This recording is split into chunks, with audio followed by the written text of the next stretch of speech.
This week on RSBANDB Update, the Aura Bag arrives after much community input, and we love it. Bakriminel bolts also get a much-needed update, but that's just the tip of what's possible. Also, frank discussions on 4-tick auto-attacking and old-school RuneScape versus RuneScape 3 mobile launch strategies. This is RSBANDB Update, episode 655, recorded Thursday, January 25th, 2018. Now kiss.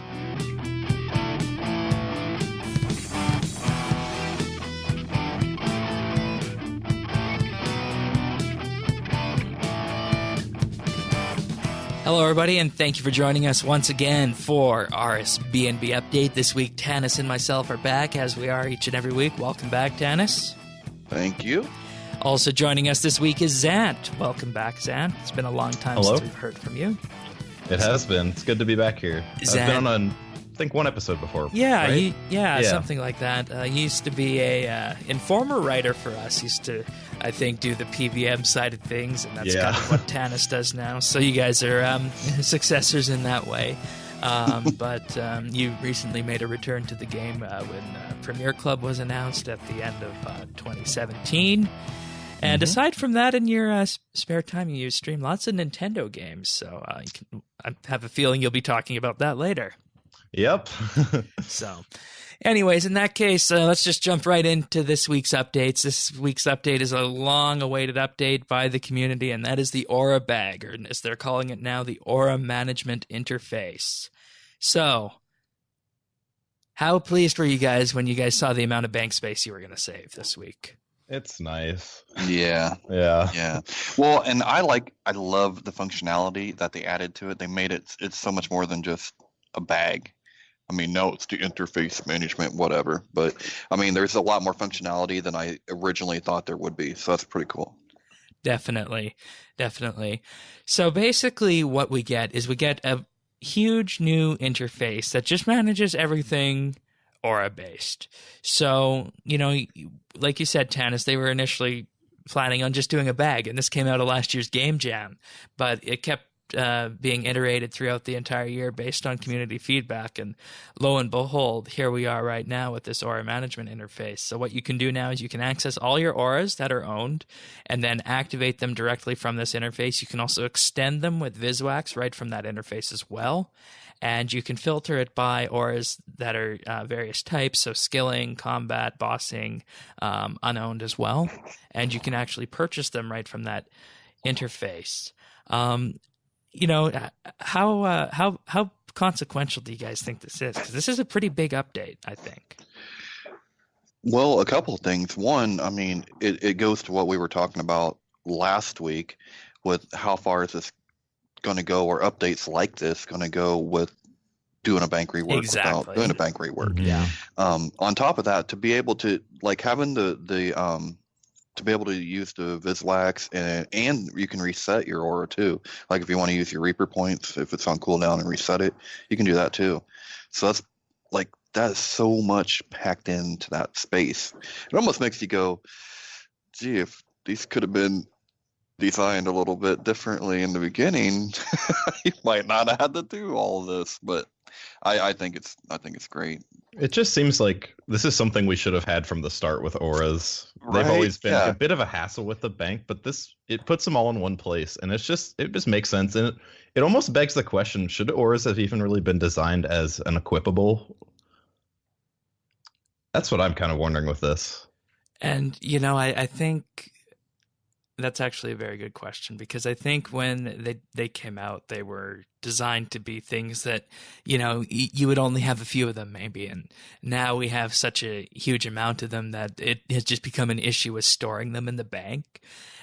And that's what led to this interface. So in some ways, I don't think there was the foresight to see that it would come down to this. But maybe that's just the way the game has evolved over time. Because, I'm thinking we only had a specific set of auras in the beginning, but at the end of the day, now we have just so many, and people want to have access to all these without needing to bank, whether they be out on a combat slayer task or out doing some kind of skilling or something. It's just nice to have access to all of them. And I am going to make a wager out there, and I'm going to say it was probably easier when auras came out to implement them as individual items and, create the aura slot for that rather than making a whole brand new interface. Because recall when these came out, I think when we had the first batch of loyalty points somewhere around the year of 2010, I want to say, give or take, we did not have the new interface for the game, which the old interface wasn't. That's true. Yeah, the old interface wasn't. Yeah, that's true. I didn't even think about that. The old interface wasn't as extensible, and it wasn't as easy to create new floating windows like you have with the aura management, for example. So that could have also been playing a role in that as to why we didn't get that. So, and you can also mark them as favorites. So, if you have a specific set of auras that you use for your day-to-day tasks, some might be skilling, some might be combat, you can just mark them as favorites and have access to all of them right there. Now, people saved lots of bank space with this. And, we have been talking about this on and off ever since we heard that there was going to be a bank taster coming. Now, with the Diango and the POH access that we're going to be getting later this year, and now this, it really begs the question for 2 weeks in a row, is a bank rework needed? Aside from the placeholders, I still say no. And I definitely lean towards that, but I guess there's one more thing to really think about, though, is how many more interfaces like this could they implement to save bank space and to reduce clutter and to make things easier and more streamlined for us? Because I feel like there are more things. I can't think of them right now. I don't know if you can. There you go. Scrimshaws is another one. Yeah. Sigils. Yes. Yeah, that's sigils would be a really good one. Yeah. There's a ton of outfits that they could even put into the wardrobe interface as well. Yeah, you could move things around, and they could eventually just put, I guess, somehow make all equipables just to their own interface theoretically. I don't think that would happen, but that is something that I feel like could happen. Yeah, because when you think about it, what is a bank? Like, what is the definition of the word bank? The definition of the word bank, and I'm just going to indulge you guys with this, providing an actual definition here, just as I'm trying to make a point, is that, okay, we don't want a riverbank. Thank you, dictionary. Okay, obviously it's not in the first few here. Electrical bank, okay. I guess we have just started calling the vault the bank, even though the actual term we're looking for is probably a vault in terms of, storing things that we want to keep safe. And that's what a bank is designed for, I think, in the real world, is that it's a place where you store things that you might need to use at a later date. But at the same time, if you are wanting to activate various effects and whatnot, like you said, you could just have some kind of token on your account that says, I have a tier 85 tank plate body. I want to equip that. And, it would be a major departure from the way the game works, but it would reduce the amount of inventory space in the bank that's taken up if essentially items all became like the keepsake. But, at that point, I think we might be heading towards something that oddly parallels a bank rework. So I don't know if that would be a positive way to progress internally or not.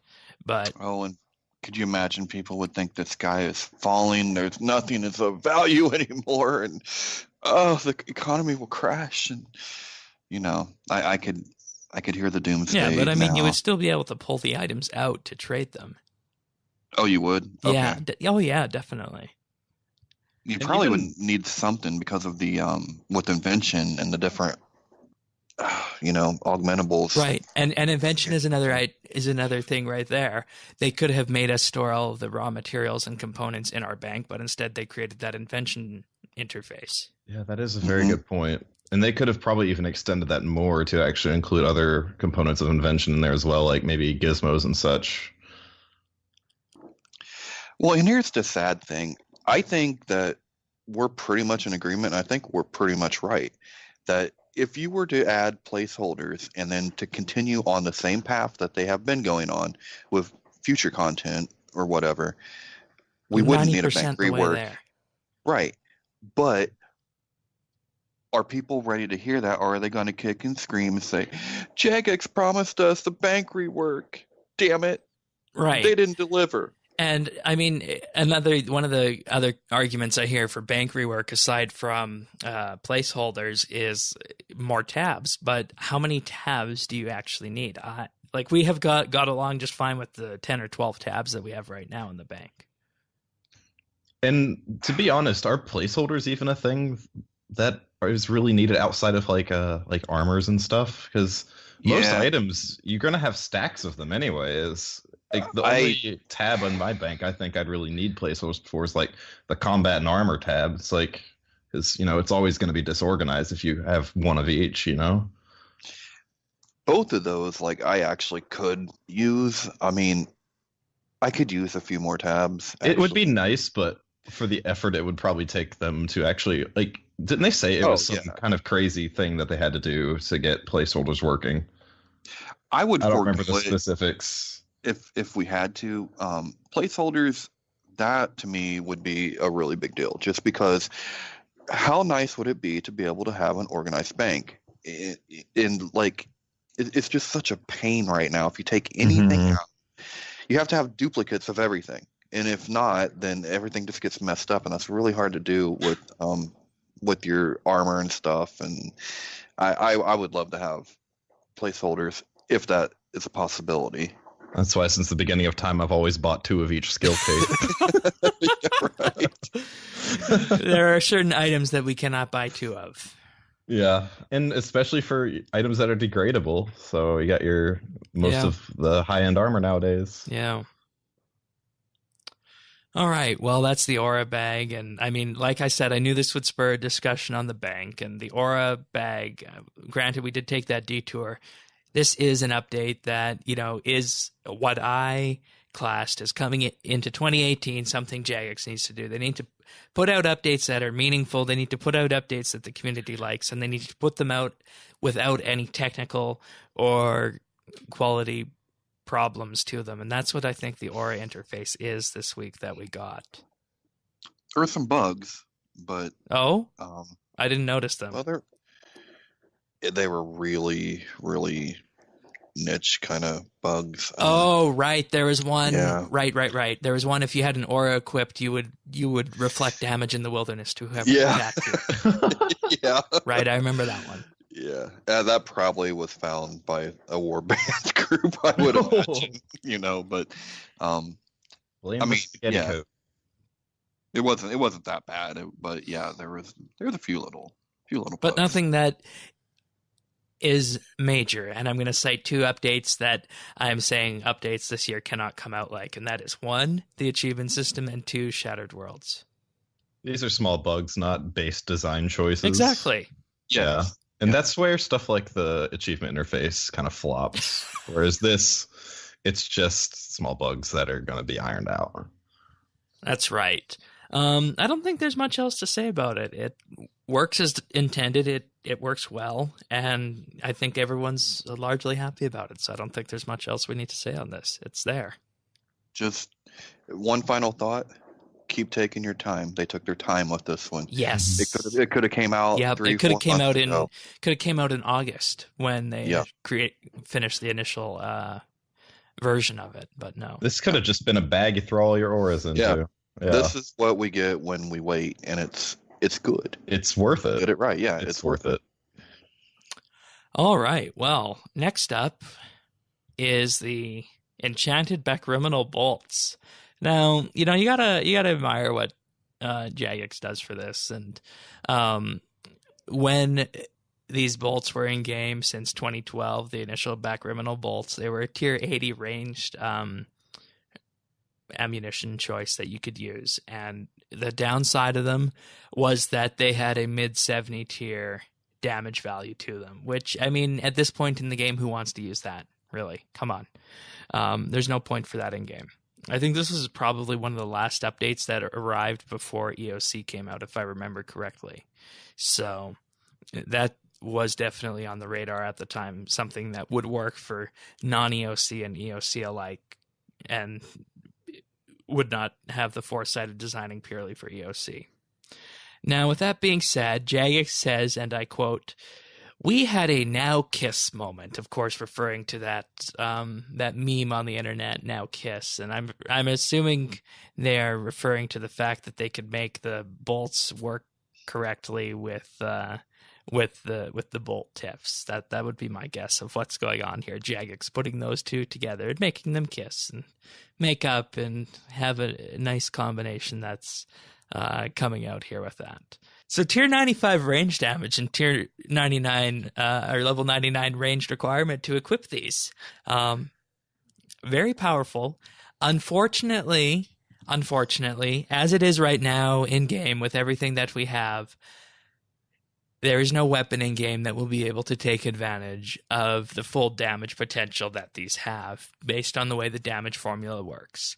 Even if you have your Ascension crossbows, you will be out of luck for getting the maximum amount of damage from these weapons.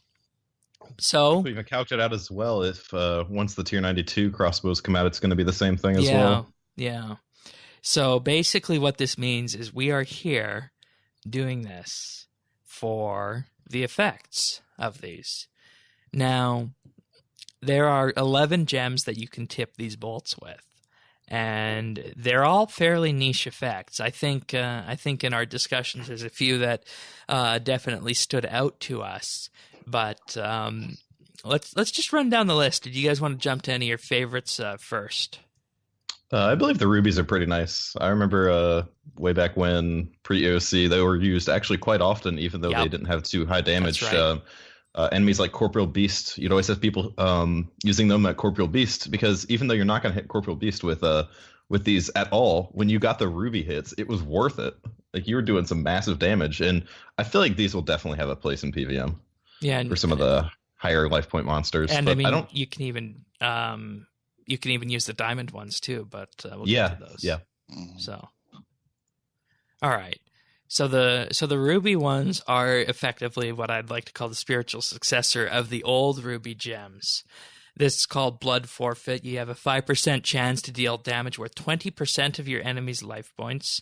So if they have 10,000 life points, that's 2,000 damage, while also dealing 10% of your own life points to yourself. Damage dealt to players caps at 3,000. For NPCs, the percentage of damage dealt scales down linearly as the NPC loses health, capping at 10,000 and 12,000 for critical hits. Capping at 10,000 damage. Yeah. Furthermore, the chance to trigger this effect lowers by 1% for every 1 million of the NPC's remaining health, capping at a minimum of 1%. So, as you can see here, I mean, that's something you can definitely, you can heal through here if you do this. Because if you have, 9,900 life points, 10% of that is only 990, and that's easy to heal through when you're attacking. So when that hits, that's a fairly decent sacrifice if you're fighting something that is so huge, right? So, honestly, if you have Soul Split active during that as well, you'll probably heal that all right back up. Yeah, there you go. So, yeah. There you go. So ruby ones are definitely up there. Next, I think we talk about the diamond option here, and that's armor piercing. 5% chance to hit with 100% accuracy and deal up to 15% more damage.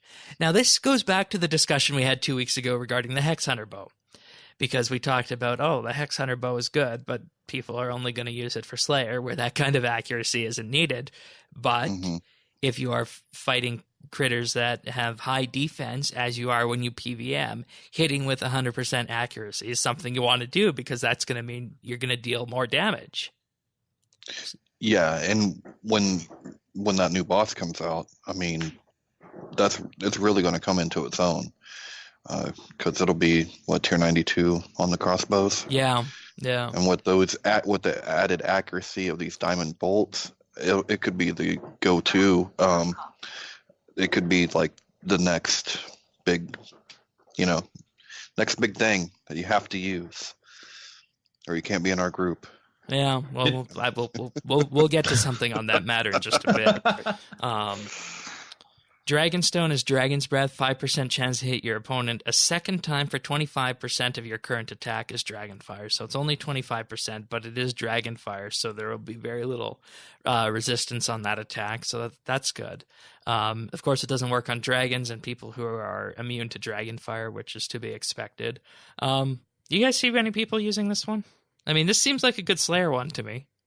Yeah, I would try it. It seems pretty nice. It seems to be kind of just like the diamonds with the damage increase, except for it doesn't have the accuracy increase. Yeah, so you'd use this where you don't need the accuracy increase.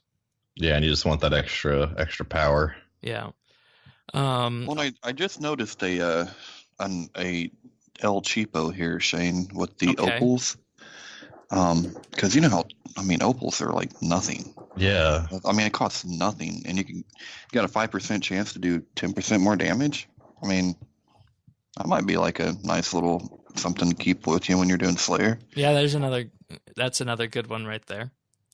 Yeah.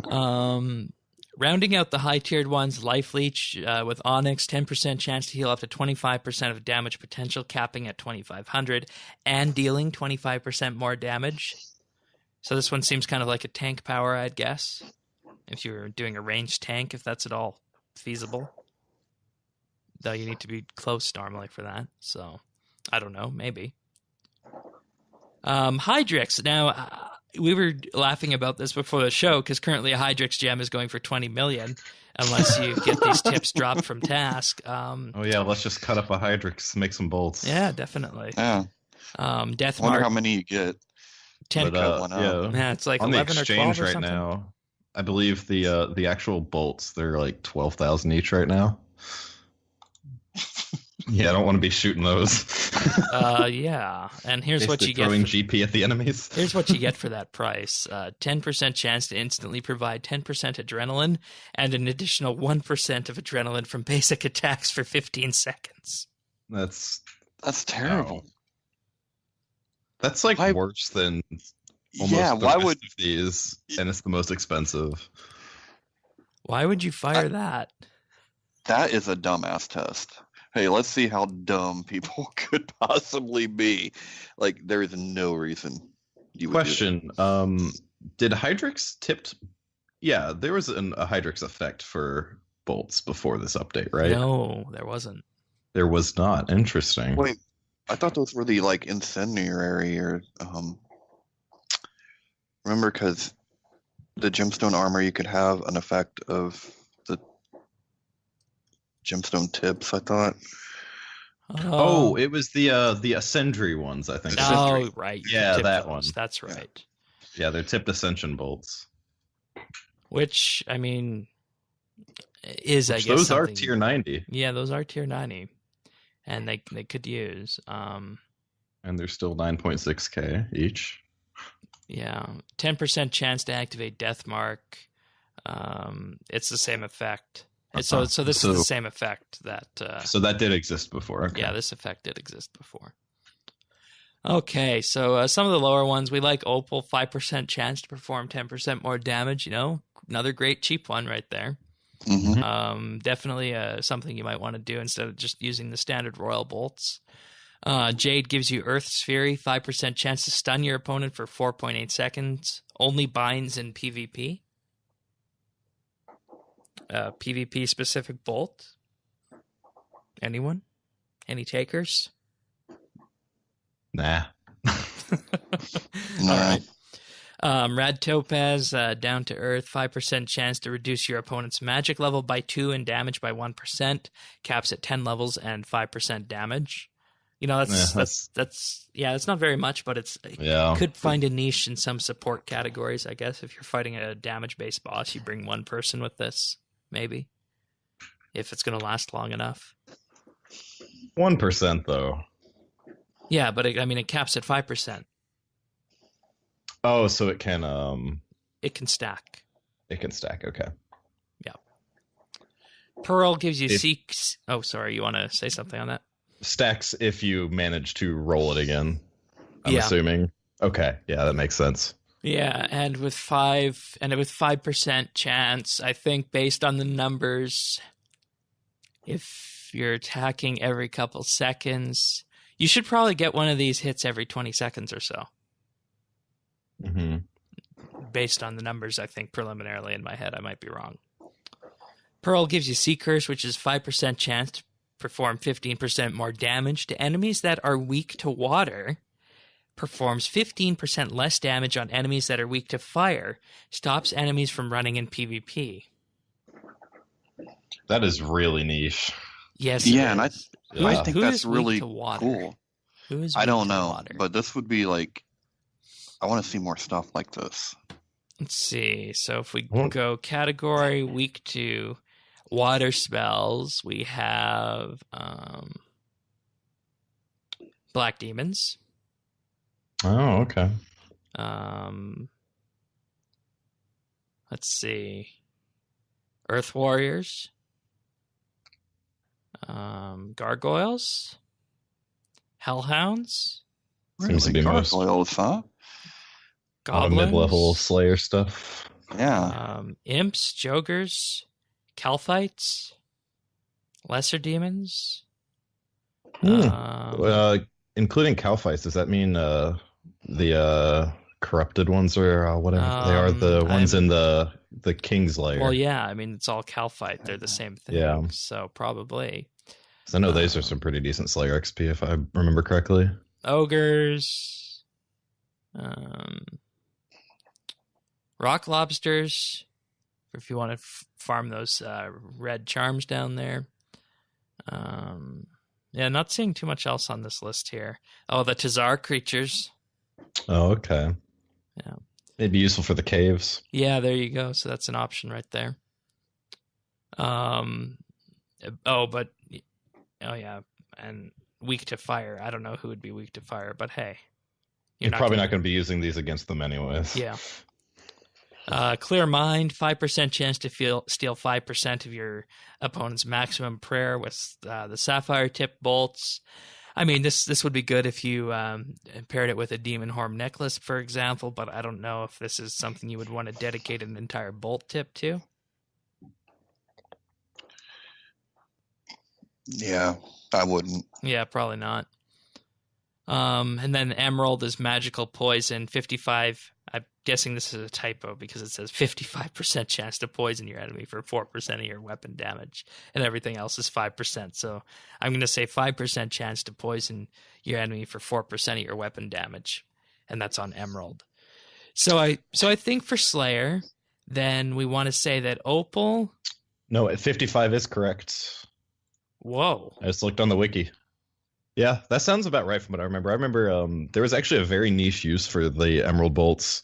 I remember before EOC, Corporeal Beast stunning the little core that flies around. You could, if you got a poison off on one of them with the bolts, it wouldn't move around and sap damage from people. So it was a really niche use, but that's kind of useless nowadays. People just AoE it down now. All right. So for Slayer, I think we got Opal with Lucky Lightning for the 5% to perform 10% more damage. Potentially Pearl if you're fighting something that's weak to water. Emerald for Magic Poison. And Dragonstone for Slayer. That's what I'm going to say is going to be the Slayer-focused ones. PVM bossing-wise, maybe Red Topaz. Definitely Ruby, definitely Diamond, perhaps Onyx, and Hydrix seems to be the red-haired stepchild here that no one wants. Yeah. So didn't want it before, didn't make it better this time. So yeah, there we go. I guess this is a reason to get 99 range to use these weapons if you don't already have it, because, I mean, why not for some of these effects? So... This update really does seem to fit into that whole ideology that they have nowadays, trying to create more niche items so you can have more variety to your combat. Yes, I really definitely. like that. I really like that. And that, you know, for the first 3 or 4 years of EOC was one of the major complaints, is that every weapon is the same and there's no point to use anything else. People would just use what's the best thing and it would use it everywhere. But now we have so much more diversity, and that's really being highlighted with this update. And now the problem that comes from this is that how do you bring the same level of diversity to melee? Or even with magic arrows. Or arrows. We can tip arrows, right? Well, not with these. Not with these are specifically bolts. Right. You could add more, but you could add more Bane.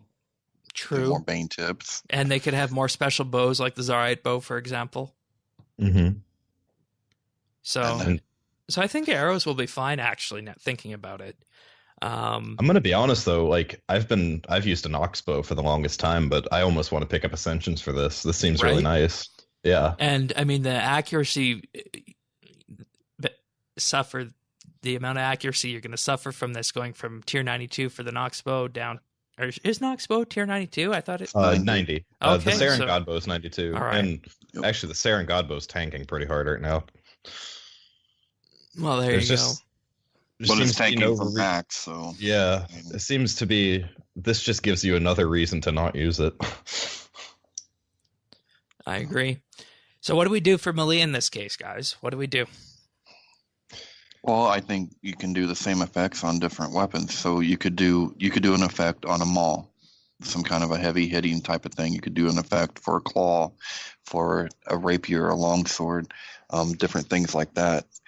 That are all going to be relatively close to the same damage. You know, within their tiers, they will be relatively close to the same damage and same accuracy, but within their tiers, you could have different uses for different weapons. Yeah.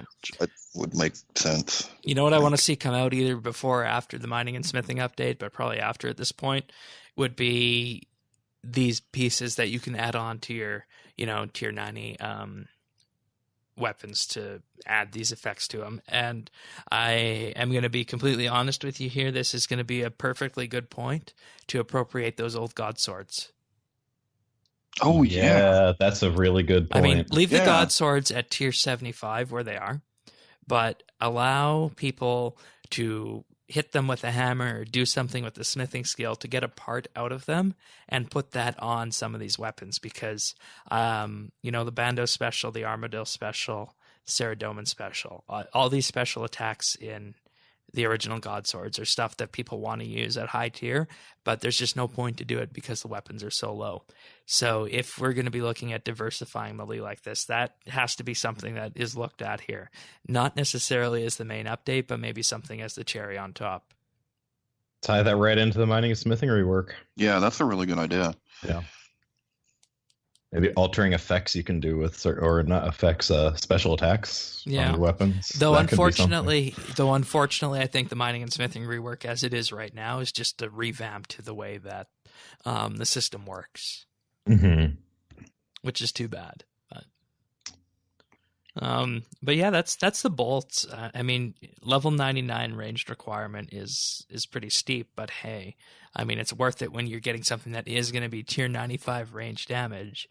Though I don't know why they would have put it at tier 95 range damage if even the new Solak crossbows that are coming out are going to be something that you're going to, not be able to take full advantage of the damage with, right? Even with melee kind of lacking this diversity we get from things like this, isn't melee kind of advantaged in the fact that it has basically double the amount of abilities from both attack and strength? I've never understood that. Well, yeah, it's not. It just does not make sense to me. And that ties way back into attack and strength versus just having one melee skill. Yeah. But and I mean, I think there was discussions had at some point about merging them, but I don't think that got anywhere because there would have been, too much. It would have been a very hard thing to do, I think, harder than EOC. Let's just put it that way. Yeah, that would create a lot of bad stuff in the community. Yeah. So, all right. Just as a little bit of a tidbit here, you need level 98 magic to enchant the Onyx bolts. So these are high-tiered weapons because you do also need level 98 fletching to be able to create them. So very powerful, very powerful. And, this is going to give high-level fletchers something to do, honestly. Yeah. Yeah. Hey, and you need level 99 gonads to go out there in the wild and catch you some bloodwood too. I thought there was a tree that you didn't need to go into the wilderness for. I think you're right. Yeah. Let's see. The bloodwood trees are. Might be in that dungeon in Prif. Is that? I think there. I want to say there's one in like the. Yeah, there's one in the Garaggio vampire dungeon, and you also get access to one in Darkmire after you complete that quest. Yeah. So, and one in Soul Wars as well. So, I mean, there are 3 in the wilderness that you can go to if you want. Yeah, going to get those bloodwood logs and making these with them. That's basically pure profit for Fletchers. Yeah, I believe so. And in some ways, I wish I wasn't so intent on leveling up Invention this week, or else I would have done that, because I was just in that that sense when you're training and you just want to get to that next level. That's what I was in this week with Invention, and I realized by the time it was too late, I could have dedicated this time to get 99 range this week and go make these bolts. I should have done that. So. Unfortunately, I didn't do that, but nonetheless, I think these bolts are going to be pretty good. So, welcome to the grind, my friend. Overall, 2 great updates this week. We're going to move on to the patch notes right now. Some very interesting things this week in the patch notes, and I'm going to start off with something that is a little bit absurd that most people might not get, and Jagex didn't exactly clarify on what these flags do. So the first patch note for the week is compiler flags have been improved for Windows builds. That means nothing to me. I have no idea exactly what any of that means. If I was to take an educated guess on this would mean that they have tweaked the way they compile their code so that it will be either compile faster or it will compile it more efficiently, so it'll run more efficiently for us. That would be my guess as to what this is about. Next up, hit marks are now able to display different colors in the NXT client. Remember, sometime in 2017, they added the option somewhere in the settings to change your hit markers to be whatever color you want. Apparently, that feature wasn't working in NXT for a while. I didn't even know that was a feature. Yeah, see? I mean, it's way deep in the settings. How are you going to know it's a feature? So, I don't think I'd even want to change them, to be honest. No, it makes 0 sense to do that because they all mean something different, So.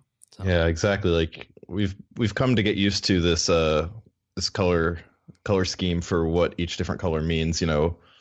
Purple means heal, red means you took damage, green poison. Changing that would really throw you off, I feel. Yep, that's right. Unless you can't see. Get used to it very well. Yeah. Oh, Tannis, were you using this feature? No, actually, I haven't because I normally just see the red ones anyway. Oh, okay. Yeah. That does seem like a nice accessibility feature, though. Yeah. All right, we'll give them that. RAM usage has been optimized for Grand Exchange searches, though they don't say how much. The memory footprint for the location system was reduced by 10 megabytes, as well as the interface system memory was cut down by another 15 megabytes. And as you can see here, that's 25 megabytes in savings. And the reason you do this is if you're trying to optimize a game for mobile when that's coming out. Yes. So we all benefit. Exactly. Nice. Items no longer appear invisible in players' inventories and banks. Thank you. So was this all the time, or was it just random? It was just, I think, kind of random. It's happened quite a lot over the past few weeks. I had a situation where my Nox bow was invisible, and that's scary. Oh, thought I lost it. I've been hacked. Guys. Help.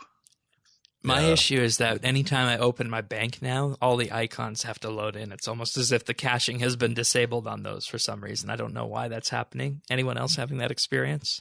I don't believe so. Oh, that's weird. All right.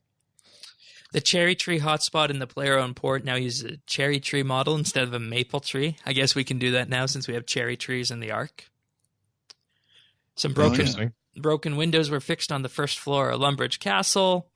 Some windows were also adjusted in the Falador Gem Store. And a height mapping issue, which was causing a dip in the ground south of the Yanil, has been fixed. Nice. The roof above an upper-level balcony in Laletia will now appear correctly when the remove roof setting is toggled on. Excellent. There's a situation with that in Prif that gets kind of annoying. If you're actually in the top of the Tower of Voices, you can like see the inner parts of some of the geometry on there. Oh, and interesting. Yeah, I hope they address that at some point because that's been there. I think basically since NXT was launched. Huh. All right. I'll have to report that. Yeah, that could be a geometry issue. Yeah. The roof in the Yanil Wizards Guild Tower will now correctly remove when the remove roof setting is toggled on. And the giant ant bonus to harvesting fruit trees now works correctly in combination with the farming skill cape perk or a patch bomb. So that means, I guess, that you can now get more directly from your ant, and it'll automatically note them with your farming skill cape perk. All right, this one, we thought we saw the end of this one, but it's back this week. Oh, no. Splitting 5 kilogram blocks of granite, it was sandstone last week, into 500-gram pieces now gives 10 pieces instead of 12. So the patch that they did last week. Where's that extra kilogram come from? Well, I mean, last week it was sandstone, now it's granite. Oh, okay. Yeah. Yeah. Okay. I'm kind of surprised they didn't catch that when they did the sandstone because those things are so similar. Yeah, well. Those weird kind of you never really know. niche mining. Players can now buy damaged god books from Josic before completing each of the prior books. Yes. You guys remember back in the day you had to complete all the books, but now you just purchase them. And, you know, these are something I think that, you know, they're magic offhands now. I don't know many people who use them because of their low level, but they definitely do provide a good option for mid-level players. So that's something people should look at if they've never looked at it before. Are they offhands? I thought these went in pocket slot now. Oh. Yeah. Oh, they are pocket slots. Yeah. And then there's some new thing you can do with them to get some bonuses. Yeah, the pages do different. Yeah. Different gods have different right. effects. And I They believe, all have different effects. I remember talking about this when they released it. Yeah, it's charge based or something like that. Then you have to use pages. Oh, okay. Yes, it is charge based, and that did keep the Kept the price of the pages up pretty well. Okay, you guys are right. It is indeed pocket. Nice. All right. And even if you don't have the charges for that, just having it in there, just some prayer bonus. It's just something if you don't have anything else in the pocket. Yeah. That's good. I mean, Just got any of those sitting around. that's definitely something that I think people should look at doing again. I think we've all got at least one or two of those just sitting in our bank. Yeah, definitely. And, you know, this is another way of augmenting damage, kind of the same way we're doing with the bolts. So, all right, very good.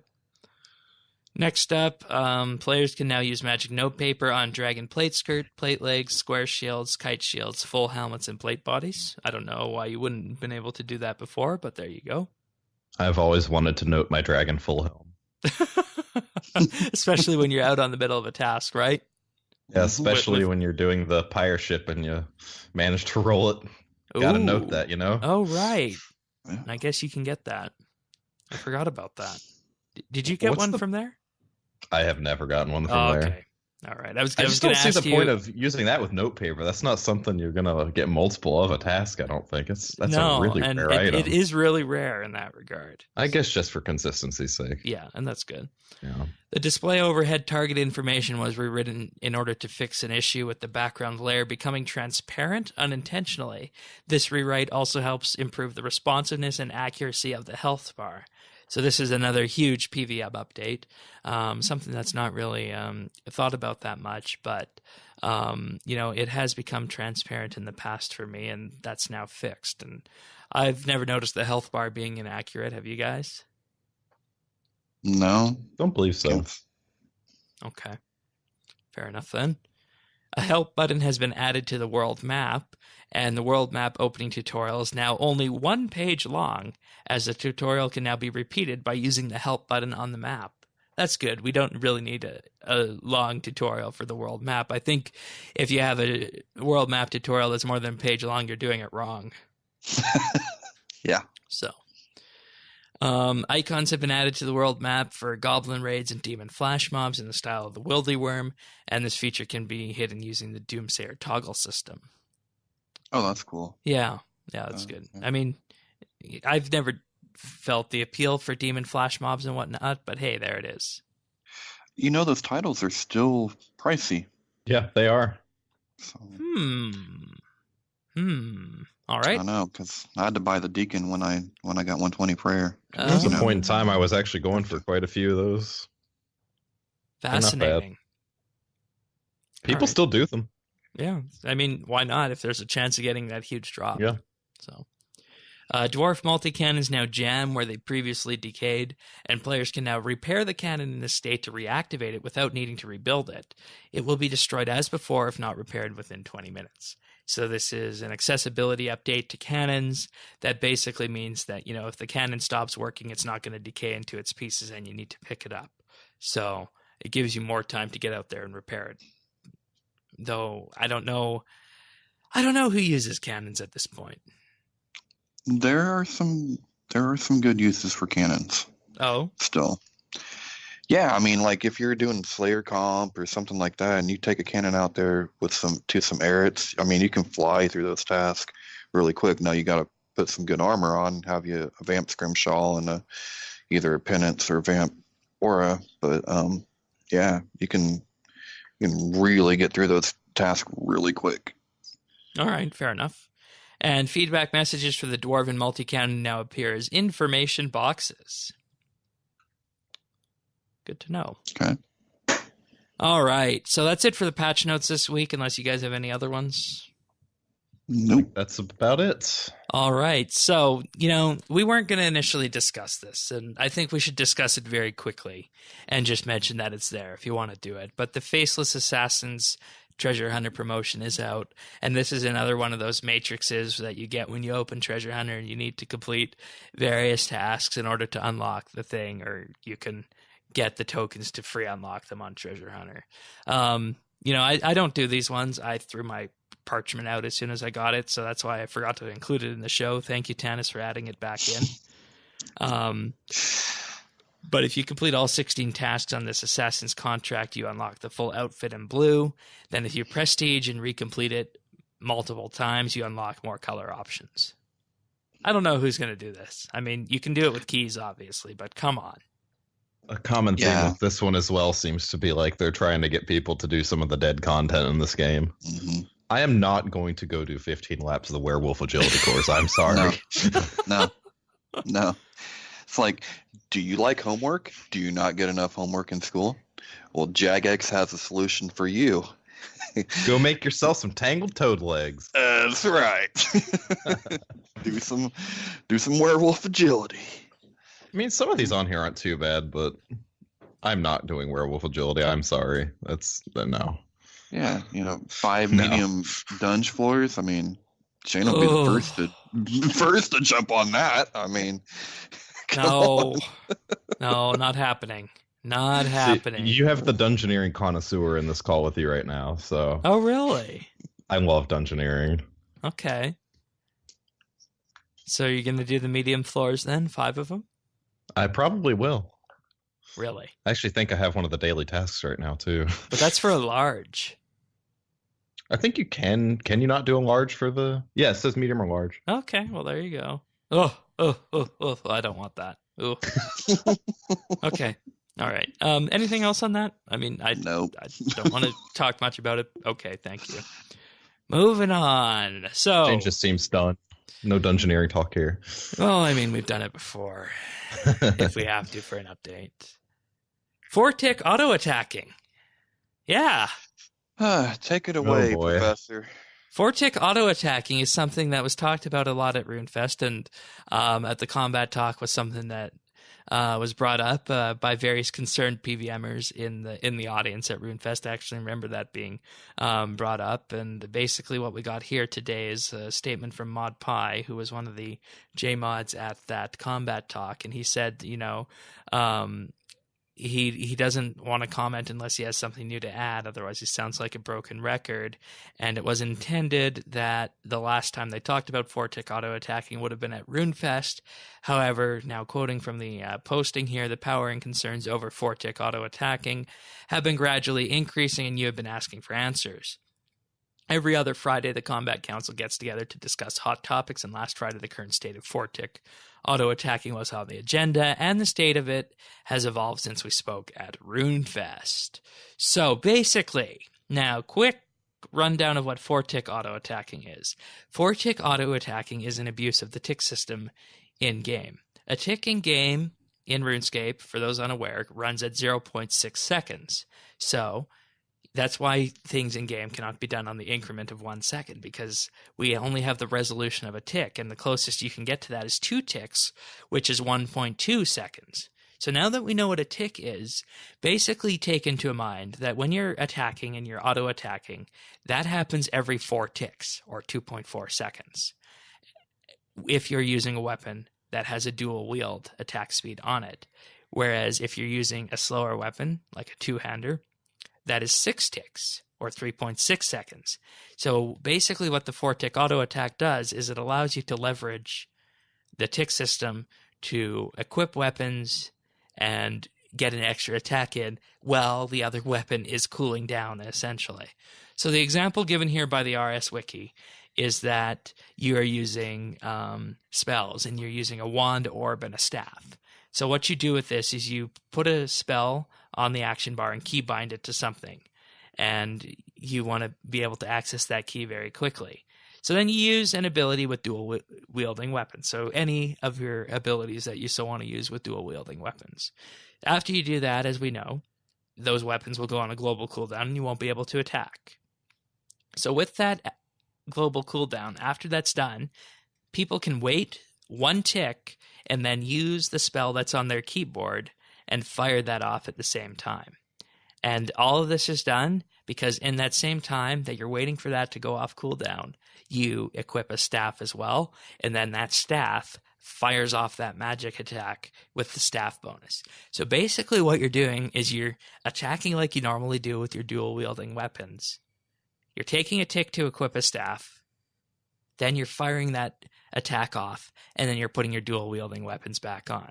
So in a way, you're shuffling weapons so quickly that combat becomes a case of who can master the interface the fastest. Now, I'd like to take everyone back in time to 2012 before EOC came out. And one of the core objectives with EOC when that came out was to ensure that combat would be something that everyone was able to access on the same level, and not how quick you could abuse the RuneScape interface. Now here we are in 2018, and 4-tick auto-attacking is a problem, much the same way we had problems before EOC came out.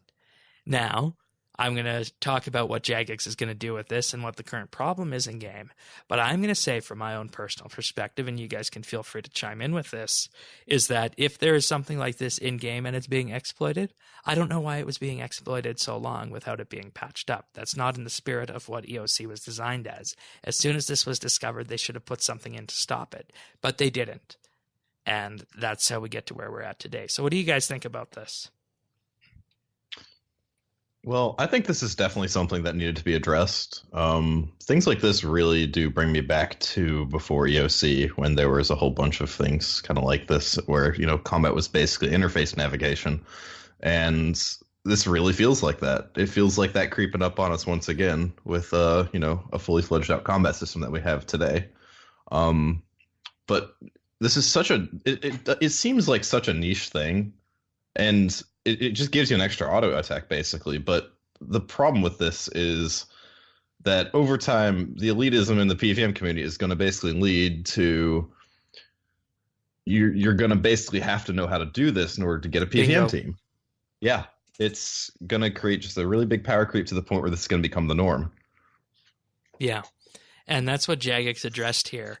They say prior to RuneFest, it was something only the elite were using, and the numbers were cited were a 7% DPS increase.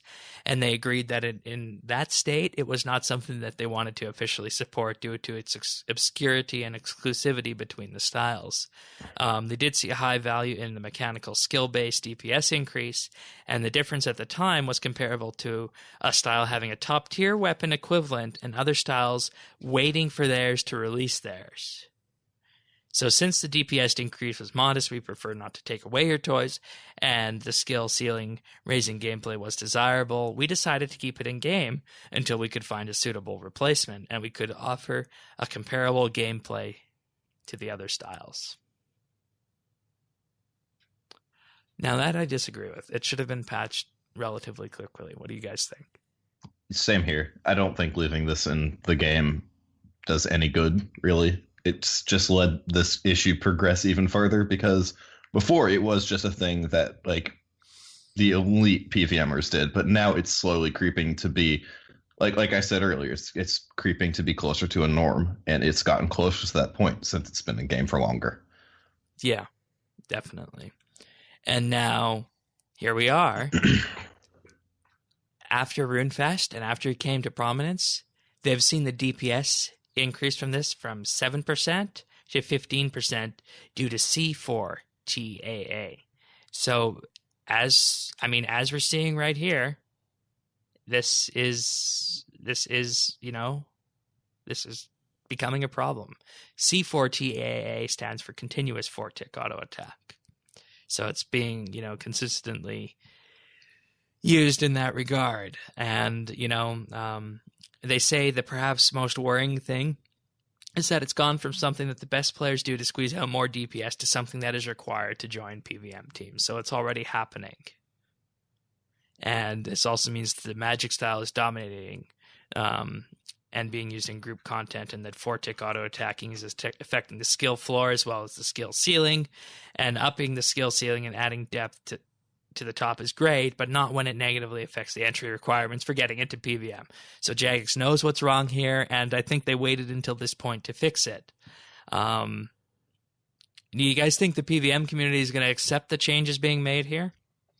I've already noticed that there's been quite an outcry. They're not happy about it. But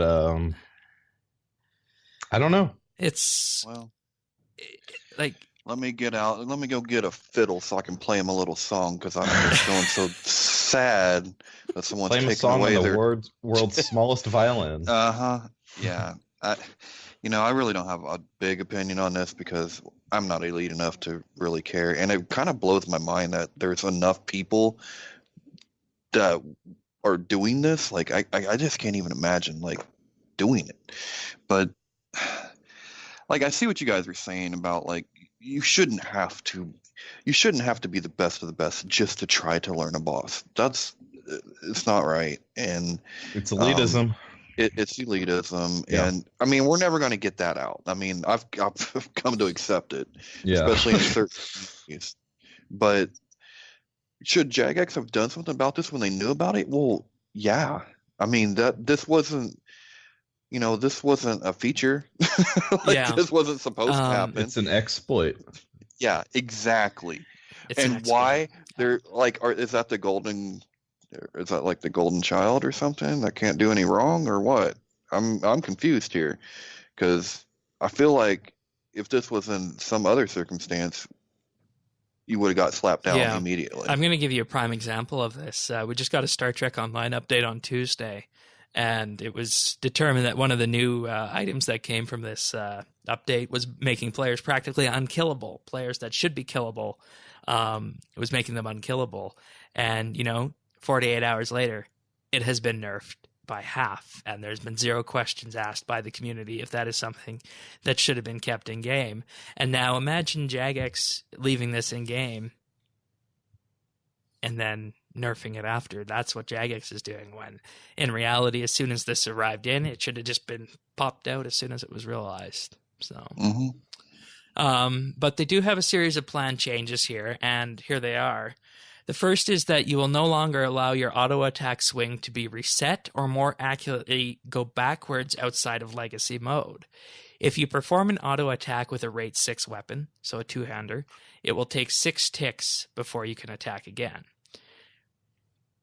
Regardless of whether you change your weapon, this prevents the most glaring bug with 4-tick auto attack, that you can perform auto attacks with staff damage at the same rate as a wand.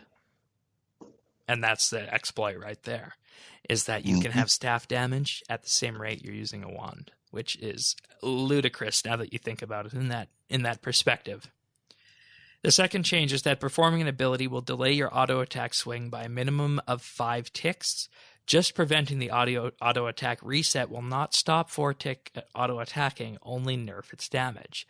You would still be able to delay by 4 ticks with a wand and then auto ability on the same tick. By delaying autos, by this you miss out on adrenaline and DPM if you delay for the auto, but it still allows back-to-back auto ability combos should you want to.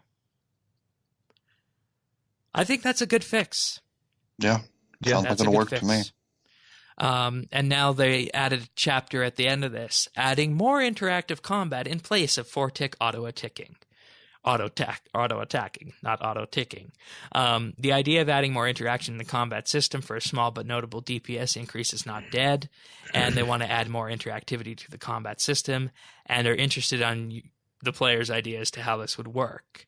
So basically what's happened here is during the time since RuneFest, ModPie has put together some prototypes in his tap sessions on Thursdays for designing a replacement for this. So they range all the way from simple, that allow you to detach auto swing from abilities via manual input, all the way to crazy Osu inspired overlay, which would allow you to auto attack via mechanical input. The initial prototyping is done, and he can reveal some of his ideas. So the idea behind this is that you would be swinging your own weapon in this regard. I don't know how I feel about that. Yeah, that seems like that's not RuneScape. That's strange. And that's manual combat plus. We'll have manual plus. That's manual, above and beyond revolution, what and I feel like this plus, game's limits should be in that regard. Right. And I mean, it's going to be tailored down to the tick size as well, which is going to be, I think, disorienting for some people, because you can move your weapon and you can attack as quick as you can, but you're still at the mercy of the tick rate. So yeah, that's what was sticking to me too. I'm like, but we're still on a tick rate, so what does it do? Like, what does it matter? It's just a way to make things attack faster. It's almost like it's just giving the illusion that it's adding more depth to the combat system when it's actually not. And if you screw up with this, you're going to hurt your performance. So, now some options that have been prototyped for the various skills. For magic, it would be a new ability purchasable through the Shattered World shop. Oh, okay. Great. This will be a new magic threshold with a dual wield requirement, and when activated, your basic abilities will reset your auto attack swing, allowing you to pop off spells in between your abilities. On top of this, you will gain a bonus damage on your auto attacks for each unique damaging spell you use while this buff is up. The passive effect will not be removed if you switch to a staff. The aim for this is to retain magic's abilities to utilize spells during combat, but to also actively reward more interaction during the uptime of the effect, requiring an adrenaline cost and linking it to an ability that allows us to fine-tune the cost and reward for this extra DPS. This also offers a magic ability alongside the existing ranged and melee abilities to fill out a full set of abilities from Shattered Worlds. I mean, that's better, but that's not better. What I want the. But this is for. I don't. Yeah. Right. That's better, but this is for the elite. Whereas if you look at the melee abilities and the ranged abilities that come from Shattered Worlds, those are useful for anyone. Yep, that was what I was gonna say. The idea of this ability is just, it doesn't seem like something I would even want to think of using. It just does not sound accessible or anything. I think it should be a reward for, like, I don't know, monkey face punch, banana. You're gonna have to suffer to get this. I'm sorry. Like, this is a situation that was created by the inability to do something, the inability to lead, and the inability to have a backbone and get these changes out when they need to be out. That's what this is coming from. This magic ability is not needed. The ranged ability is not needed. The melee ability is not needed. Just remove 4-tick auto-attacking from the game. I think we can all agree that we already have some pretty obscene DPS in the game from high-tiered weapons and stuff, right? Yeah. And I would say... it should be... I would say remove 4-tick auto-attacking and let the people suffer 7 to 15% DPS fall off because of this. Because... there are new ranged weapons coming from Solak that we don't even know what the specials and passives are going to be on those. What if those offer an 8 to 12% boost for ranged? Yeah, if people want to do switches like that and maximize every little bit, it shouldn't be exploiting a tick rate like that. It should be with what they did this week with, like, enchanted Bakriminel bolt tips. Exactly. Switch out your tips, switch out your bolts, stuff like that.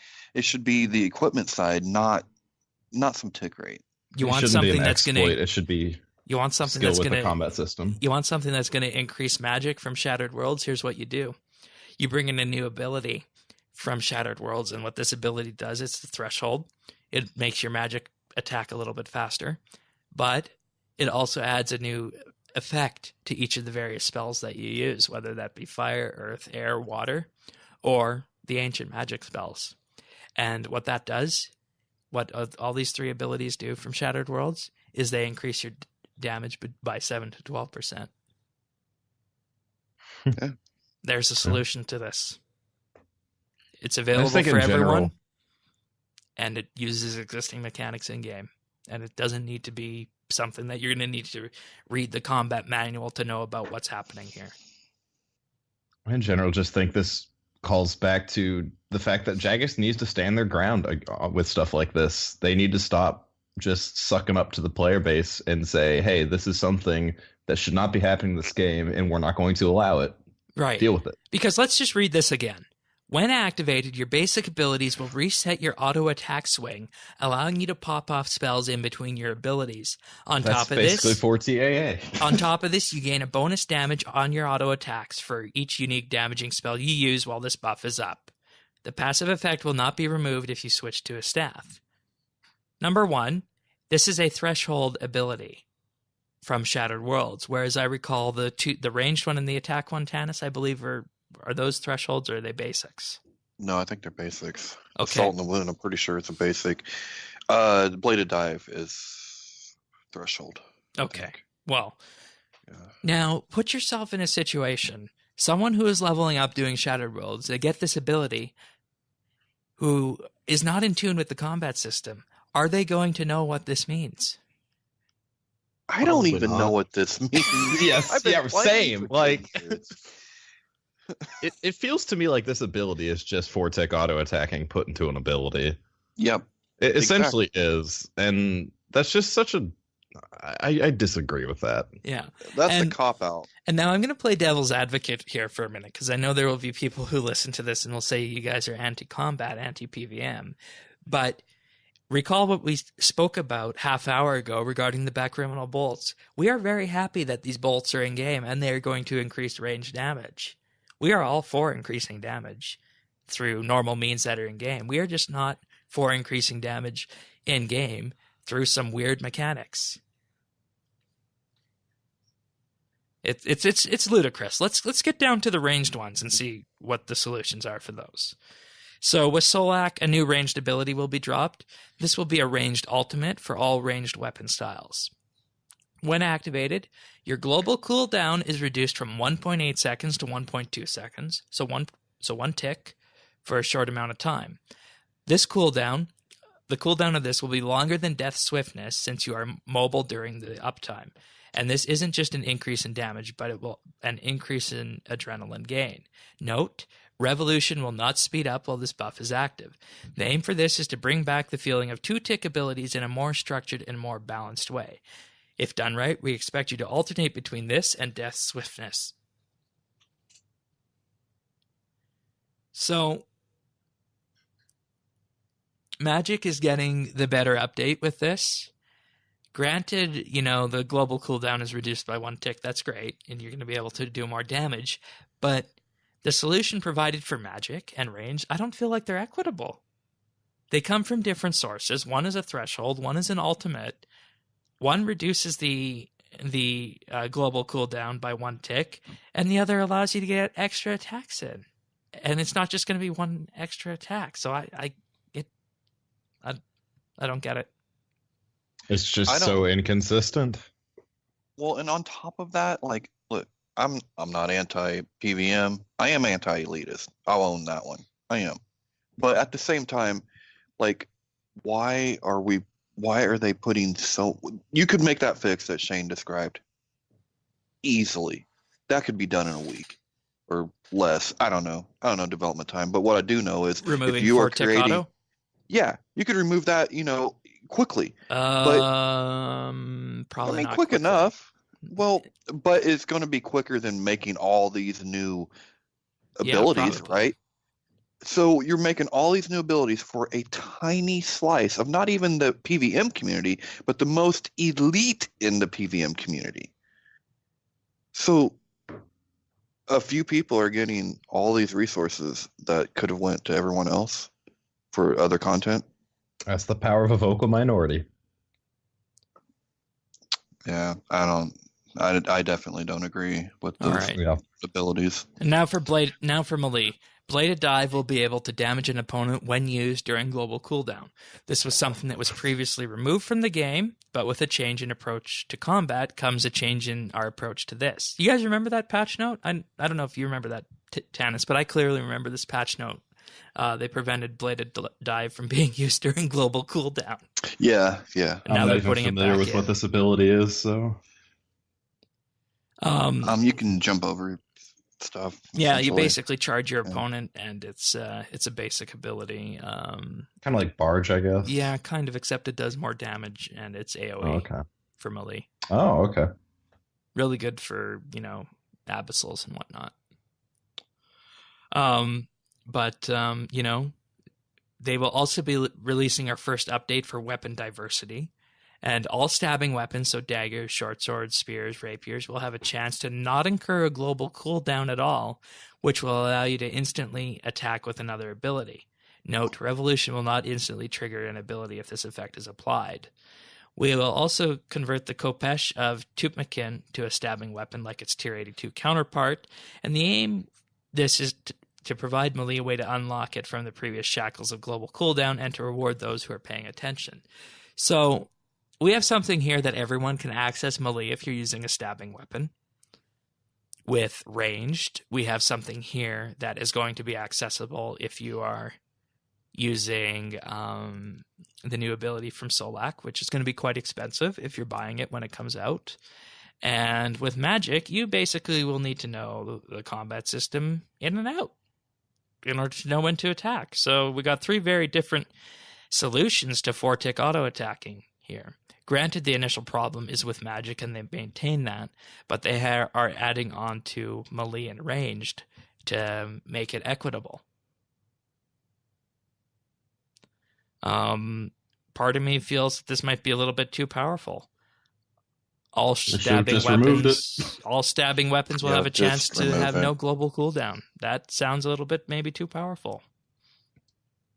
We'll have to see what the slash and crush weapons get for this, but I mean, definitely raises more questions than it answers at this point. And I think anytime you're raising more questions than you're answering, you're not necessarily solving a problem in a good way.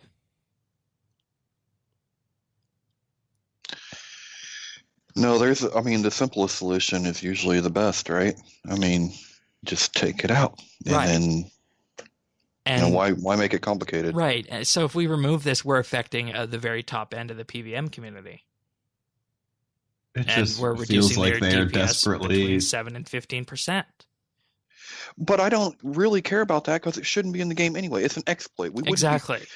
We wouldn't be talking about some other exploit like this. That's what really irritates me. Right. And just the fact that all this new stuff is coming to replace that damage you got from an exploit. Yeah. They're just, it's like almost like just putting in these new abilities and all this stuff to counteract that is just almost damage control at this point. They just don't want to make people angry, but well, you know what? Jagex. We all end up having to get over things. Like, I mean, we all do. There's always stuff that we like and stuff that we don't, and stuff that affects one community doesn't affect the other as much. You take your lumps in this game. So I just wouldn't feel bad if they just take it out. It's an exploit, at the end of the day. Yeah, I'm personally wondering how many people are actually using this. Like, would we be affecting 100, 1,000? Probably not 10,000, but what's the order of magnitude? Is it hundreds, thousands? Pretty much everyone who does Elite PVM. How many? And I mean, I don't know if Jagex would have metrics for that to figure this out, how many of this is affecting. Because ultimately, at the end of the day, you got to go based on numbers. So, anyways. I have a feeling we stepped on the hornet's nest, but what was said needed to be said. Agreed. So, I'll just point you got everyone. Some lotion. Maybe. I'm hurting. I'm hurting. I'm gonna get stung. I'm just going to point everyone now to the tech Q&A stream that was on Twitch this week. Normally we do a overview of these streams. But this one was a very visual stream. All the development tools for in-game in the developer console were being shown off, so there's really not much we can say about that. I would say that if you're at all interested in seeing what the console looks like, this is a stream you probably want to watch. But there was one definite thing that did come up there, and that was that, they look at what's happening and they run various tests on, tens of computers to ensure that RuneScape is running properly and whatnot, and they run automated tests for that, which is all fine and dandy. But with that, they also have a priority stream as to what is stuff that can be fixed and what should be fixed first. And one of the things that, they highlighted as being a top priority to getting fixed was the disappearing items and whatnot, the item images this week. That was something that was high priority as an example they gave. But their priorities in terms of fixing things and adding on to the engine for the foreseeable future until mobile comes out is going to be getting mobile out the door. So that means that there are going to be potentially smaller bugs that are in game that, could get reported and are not necessarily going to get fixed because there are people who are working on mobile, and the priority right now is to get RS mobile out unless, there are major bugs that are impacting the game here. So that's something that I picked up from the stream and I wanted to highlight because I think we all know it at this point that mobile is something that's going to truly define 2018, and if 2018 is successful for Jagex. But mobile is the priority internally, even to the point of pushing some minor bugs along the way. So, which has probably always been the case, right? I mean, they're always going to be prioritizing. They came out and said it. Right. I mean, they finally kind of gave us a look behind the curtain, but I mean, it's always kind of been that way. Yeah. I really liked this stream. It was really cool to watch through. I don't know if you guys know, but I'm actually a game design major. Oh, cool. I'm in my 5th year right now. I'm about to graduate in the summer. So it was actually really cool to get to see, what the tools they have for RuneScape is and actually get a little bit of an in-depth look at that. I found that really cool. Yeah, it's definitely more advanced than it was back in the olden days of RS2. I mean, they got lots of features in that toolkit that are things you would expect to find in AAA game titles, though we don't know it because the interface of RuneScape is kept really similar to what it's always been. So yeah, one of the things that was kind of crazy to me to hear about in that regard is their animation system. They used to literally have to animate face by face instead of rig things up. That like I'm a 3D artist. I do all the 3D modeling, all the environment art, all the animation stuff. That's my focus in my game design degree. I can't imagine that. I can't imagine face by face animation. Yeah, and another thing they said, they were getting ready to get the animation team and the modeling team this year to move to Maya at some point. Yeah, That's the gold standard. Yep. That's what I've learned. But yeah, give that a watch if you're interested in that kind of thing. And we know Jagex's priorities right now are set for mobile. So let's just keep that in mind as we progress through the rest of the year. All right, just a reminder now that every Monday we do publish something called the Weekly Byte on YouTube. You can find that at youtube.com/RSBANB staff. Basically, what we aim to do with the Weekly Byte is we aim to provide a quick rundown of the week's updates and tell you what the most important patch notes are for the week. So you can find that at youtube.com/RSBANB staff. And it's something we've been doing since the beginning of January, and I'm actually quite pleased where we're going with this. So if you guys like the Weekly Byte, make sure to check it out on YouTube, youtube.com/RSBANB staff. And of course, like and subscribe. And I should also note that RSBANB Update, the full shows are published there every weekend as well on that YouTube channel. So. All right. Share them with your friends. Yeah, sharing on Twitter. Sharing is good. We like that. Mm-hmm. That gets us around.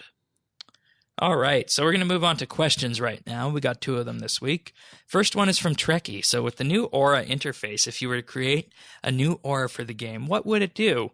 Would it have different tiers? Would it be something useful like invincibility for the next 30 seconds, or something fun like turn yourself into a rock? So what do you guys got for this? Do we have any invention auras? I don't believe so. I don't think we do. No. Well, I actually had an idea for an invention aura that had to do with disassembling. So something that gives you a certain percentage increase to get a more rare component when disassembling something, and that can scale with tiers. Oh, that would be good. And so say if you're like going for something like enhancing or whatever components aren't the common ones, that'd be very useful. I'd buy it. Yeah, that'd be really good because, nowadays we do have the auto disassemblers in our invention guilds with the machines. And the downside of that is that, if you have a bulk collection of items, what incentive is there to manually disassemble now, right? Mm-hmm. Oh, yeah. So that's actually a really good one. I like that. So yeah, that would kind of fill that as well. Right. How about you, Tanis? Man, I don't know. I'm going to go for, let's shoot for the stars here. Give me a Juju plus aura thing. The one, like the perfect plus potions. Give me an aura that does that. Oh, that'd be fun. Cool. Yeah. That'd be fun. It don't have to be for the whole 24 hours or whatever, but just like a regular aura duration, like an hour would be cool. You know what I mean? I'd be cool with that. All right. Yeah. For me, I am going to have to go with something in one of my 2 wheelhouse skills, and that's farming or herblore. And, we already have a fairly decent farming aura. I would like to see the farming auras increase to an hour long instead of 20 minutes long, because, 20 minutes is really only good for one cycle of a herb, for example, or it's not even going to touch your trees. So I think increasing that to an hour with a 3-hour cooldown would probably be a interesting thing to do if I could do something with it. Though I know there are people out there who like it with the hour cooldown because it allows you to use it for each herb run. So maybe not. But in the case of maybe not, I would like to have something for the herblore skill that increases my chance, in addition to everything else we have in game, of making 4-dose potions. Oh, yeah. That would be really nice. Because, we can stack it, I believe, with the well and the outfit, but there's really not much else to it.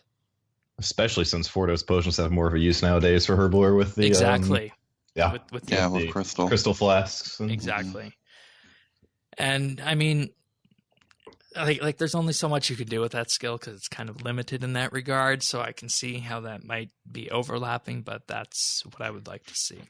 So I've got one other idea. I like the idea, and this is dungeoneering. Sorry, Shane, but I like the idea of the Daemonheim aura. Maybe come up with some other dungeoneering auras. Oh, that'd be good. Because there's only the one right now, right? Yeah, and you can take it into the dungeon with you and everything. Okay. Yeah, that'd be good. So it just has some passives on it. It's not like you have to activate it or anything like that. Like, I could think of a number of different things you could do with that in Daemonheim. Yeah, did you guys know that the best fishing XP in the game could potentially come from dungeoneering? Yeah, I've actually done that for a bit. Yeah. I love doing that. It's fun. It's fishing, but it has some exploration added into it as well. That's kind of like the old way, right? That's the old way of method. doing it. A newer way of doing it is the arc. All right. Thank you, Trekkie, for that one. All right. Now we're about to embark on another philosophical discussion here. This one's from Pernasius. Hey, guys, a discussion topic for you guys this week. With RS Mobile on the horizon, Jagex looks to still be sticking with its plan to release old school RS before the flagship game RS3. While I understand the graphics and conversion to mobile is much simpler, I cannot fathom the reason for this decision. Surely, as a company, you would want your flagship product, the one that brings in the majority of your profits, to be the one focused on. If not released first, at least done simultaneously, so that it has a chance to thrive and bring those new players in and be able to convert them to be profitable players. With the lack of microtransactions on old school RS, it just seems to be bad business. How do you feel about this? Perfectly honest, in my opinion, it just seems that the CEO, Mod Pips, must have a real love for old school RS, which, let's face it, is just a Jagex certified private server over the actual main game. I have heard several people who have come back upon hearing the mobile release and have signed up for old school RS simply because they know that it is coming first. I don't think that Jagex fully understands this, and that trying to convert those players to RS3, where they will need to begin all over again, will be a difficult, if not impossible, task. Can't wait to hear your thoughts. As always, happy scaping, Pern.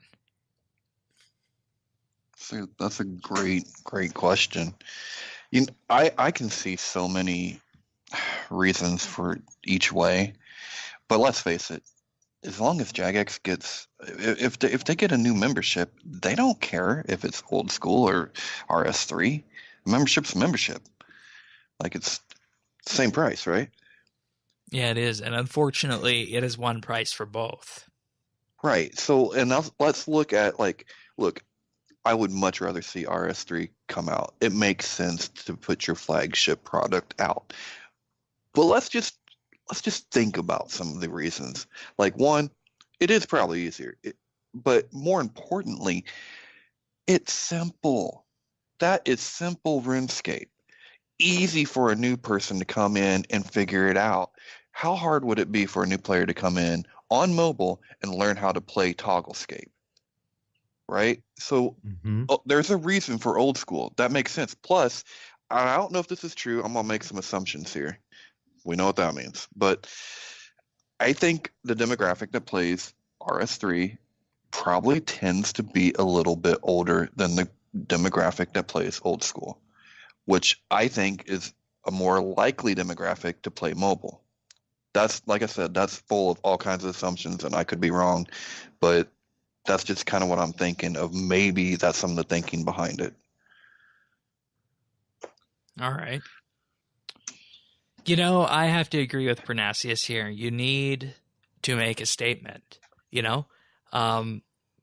I have long said that half of declaring a victory is not only if you manage to ship the actual product, it's that if you manage to message it properly. I would like to take everyone back to, I believe, would be 2009 or probably 2010. 2009 or 2010. Apple's iPhone 4 had just come out. Do you guys remember what the issue with the iPhone 4 was? Something with the antenna, wasn't it? That's right. The iPhone 4 was a glass-backed iPhone with a metal rim around the enclosure. And as we all know, you cannot turn a piece of glass into an antenna. So what they had to do is they had to make the metal banding around the casing of the phone the antenna. And this had the unfortunate side effect that if you wrapped your whole hand around that phone, it would stifle the signal. They did fix this in later revisions of the device. And, this was back when Steve Jobs was at his prime, and he said, you're holding it wrong. That was his response to a reporter's question on the topic. I mean, and you might think of this as an asshole thing to say, but he said you're holding it wrong. And the discussion in the tech media after that turned away from the fact the signal wasn't working on the iPhone 4 until they could issue out a patch that would actually fix it in software and later fix it in subsequent revisions of the device. To the discussion became one about how to hold iPhones successfully. So if you have the right kind of messaging, and even if your product has a huge design flaw like the iPhone 4 did, it can still sell, and people are going to be talking about something else entirely. And that is what this all comes down to here. It's the optics of executing a release and executing a strategy here. Jagex doesn't have that right now. You release old school first. What does that say? What are people going to be talking about on the gaming websites? Look at the headlines when it comes out. Mm-hmm. And we need to look objectively at the games and realize that there are people who like old school, and that's fine. We're not them, but which game has the longer lifespan ahead of it? RuneScape 3. It just feels like it's being developed by a more professional studio, given I say that given we had the issues of the achievement system in Shattered Worlds last year. Well, yeah, but still. But it comes down to optics, and people know old school is coming first, which is unfortunate that Jagex said that. And I feel like this is in general just a big missed opportunity for them. Bingo. And, I'm going to pull another page from Star Trek Online here. This past Tuesday, we got the 8th anniversary storyline mission for Star Trek Online. That mission was finished, and that storyline was finished back in August internally.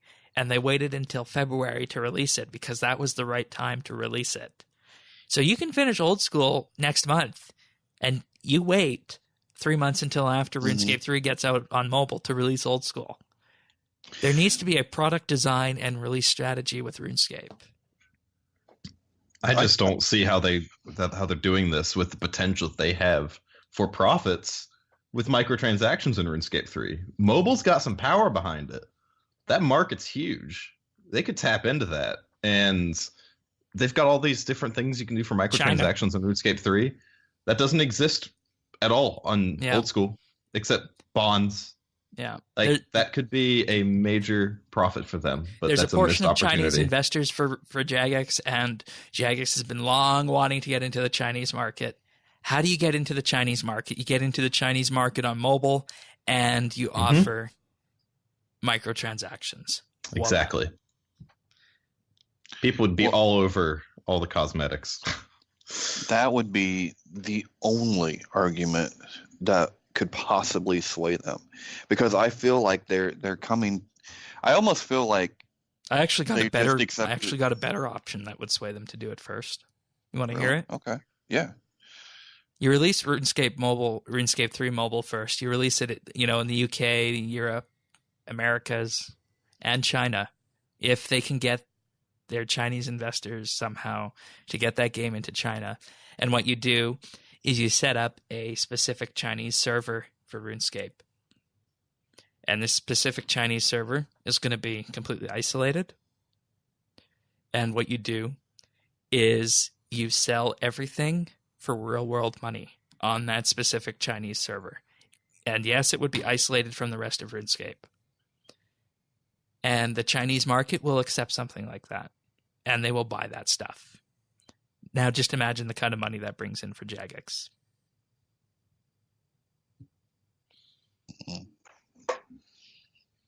Like basically what I'm saying is I'm saying to offer tier 90 and tier 92 weapons for sale in game in China. Oh, I think people would freak out. But it's just going to be isolated. Yeah. It would just have to be isolated to a Chinese server. There would be no interaction between them. You're talking about the nuance. RuneScape community. Yes, there's no nuance on Reddit. What do you mean? They would use that as a ton of fuel to just bash on Jagex. That would be. It's the option if you want to. It's the option if you want to make a lot of money quickly. But Shane, if they made a lot of money quickly, how long until it was brought to us?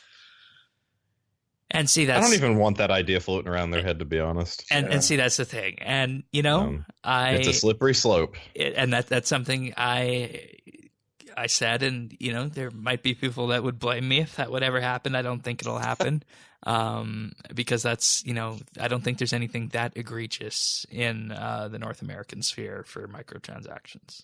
So. Yeah, no, I don't think that would probably be something that would break the community to pieces. I don't think we could handle that. I don't know if Jagex cares enough about which one is seen as its flagship, because I feel like they're almost looking at us as like we're their kids. They can't love one of us more than the other, and they're just and it's the same price no matter which game. I would put out RS3 first because RS3 looks better, but I could see it like I said, and it's a question, and it's harder to learn. I mean, unless there are metrics we're not aware of, and old school's played more than RS3, and there are old school players that say that, but I personally don't believe the numbers that they're putting up. See, the only thing I could relate that to is, man, old school kills RS3 on Twitch. Like, it kills it. It's not even close. And that's what I'm saying about the demographics. They're younger streamers. They're younger viewers. How you feel about that, Zan? Yeah, I can agree with that. And it's the kind of crowd that, sticks to a lot of things that the younger crowd also does. Like, all the new memes and stuff like that, and things that get pretty offensive. It's that kind of crowd that has that amount of toxicity to it. And when I stream RuneScape on there, I get that crowd coming to my chat, and it goes bad sometimes. Like, I have to ban some people in my chat sometimes. And yeah, it's kind of crazy. It's crazy. I'm just remembering. That's when they're setting off the auto mod and everything. I'm just remembering an update from last year. I think I know what crowd you're talking about. Oh, God. Yeah. Oh, shit. Okay. All right. I won't go there. I'm sorry. But, yeah, the RuneScape crowd on Twitch, every time I stream RuneScape 3, which it's not often, but I always get people saying they wish there's more RuneScape 3 streamers.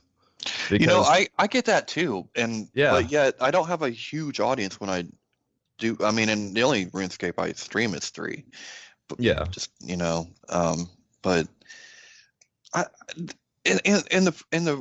the problem. I mean, this is totally off base, but it's just you have some really, like I said, you'll have some high level PVM, and that's about it, really. That's about it. Yeah, that's really about it.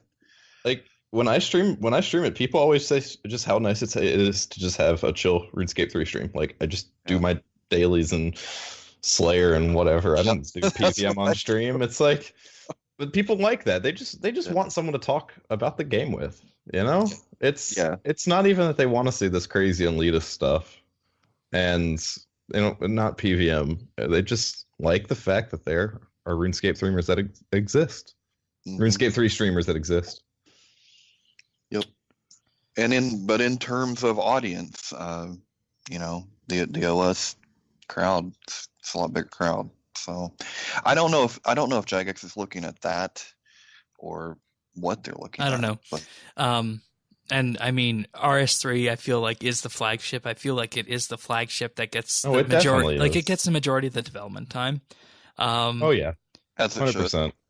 And I mean, I think what needs to be done is which of these is going to get more media coverage when it comes out first. It depends on how they attack it. Like exactly. They could completely tap into the nostalgia factor with old school. They could completely do that. But then they could also kind of sell it if they did RuneScape 3 first. Like you remember RuneScape? Well, look what this game is now, and it's on mobile. You know, and put pictures of RuneScape 3 or whatever. Show them what this game is, and that could be like, you know, get a lot of people who played this game when they were younger and want to try it out, even like now that it is on mobile. Yeah, it's more accessible. It's like, wow, that game's come a long way. Yeah, I feel like RS3 is the flagship, and it should be first for that reason. Exactly. But whichever is going to get the most media coverage is what they're going to do first. And I think based on our discussion here that we had regarding the streamers, and it's good we talked about that, how it's primarily old school. I think Jagex might feel that there's more media coverage to be had with old school going first. The power of content creators like that is immense. There are some big names who play old school RuneScape on Twitch. Like, I'm talking several tens of thousands of viewers. Single streams that get that many viewers. It's crazy. And RuneScape 3, you ever go on there, like, biggest stream you see is, you know, a couple hundred. And not all of the OS streamers show cleavage. Not all of them. Not all of them. Isn't that against Twitch rules? If you're little, but if you're big, you can do what you want. Yeah. Mod Mark got the Jagex stream. This is a topic for another podcast. All right. Well, that being said, if you want to send in your own question or discussion topic, you can email questions@rsbnb.com. You can also call or text 571-57BNB, which is 571-572-2632. And finally, you can leave us a DM or add us on Twitter @RSBNB. Okie dokie. So, tech news. Xbox Game Pass. This is going to be a 6-month subscription available for $59.99. It's basically subscribing games, as we've talked about before, with PlayStation and NVIDIA, except now it's coming for the Xbox One. And these are going to be grade A titles, and they're going to be launching with Rare's multiplayer adventure Sea of Thieves. Other exclusives like Crackdown 3 are also going to be there as well. It's going to be $9.99 a month otherwise, and it's going to they have more than 100 titles right now, and more than 70 games have been added since then. So, and on launch day, you're getting exclusives on launch day. That is nuts. I mean, think about it. You could have been playing, what was that, Horizon Zero Dawn on launch day, $10 a month. I mean, if you're an Xbox person, 2 games a year, you paid for your subscription. So it's pretty cool. Plus, Xbox has the ability, you can stream that to your computer. Yeah, you got PC gaming. Except the downside of that, with the streaming side, is if you're playing something like a shooter, you're not going to get the best performance because it's over the network, and there's going to be some input lag with that. But I mean, for single player games, you're fine. This is a network type thing. This isn't just literally $10 a month you get the games. Yeah. Okay, so it's streamed. It's streamed. Yeah. Essentially, this is this is like Netflix for gotcha for Microsoft. Yeah, so these are actual games. Mm-hmm. It's actually amazing to see Microsoft doing this. And, this could potentially be the next big step in gaming. See gaming move to a subscription model like the music industry did. I don't know how I feel about that, though. I mean... but for us PC gamers, we kind of have to deal with that a lot anyway, because when you buy something from Steam, you don't have the game. You have the license to play the game. So it's not really that different, only it would be a lot cheaper. Yeah, for $9.99 a month. Though, Yeah, everything's been moving to the subscription things nowadays. It's honestly just a matter of time before it hit gaming. And this seems to be the start of it. And I mean exclusives as well, though. Yeah. And I mean, when you factor that in over the year, that's 2 games a year. That's a good price. Yeah,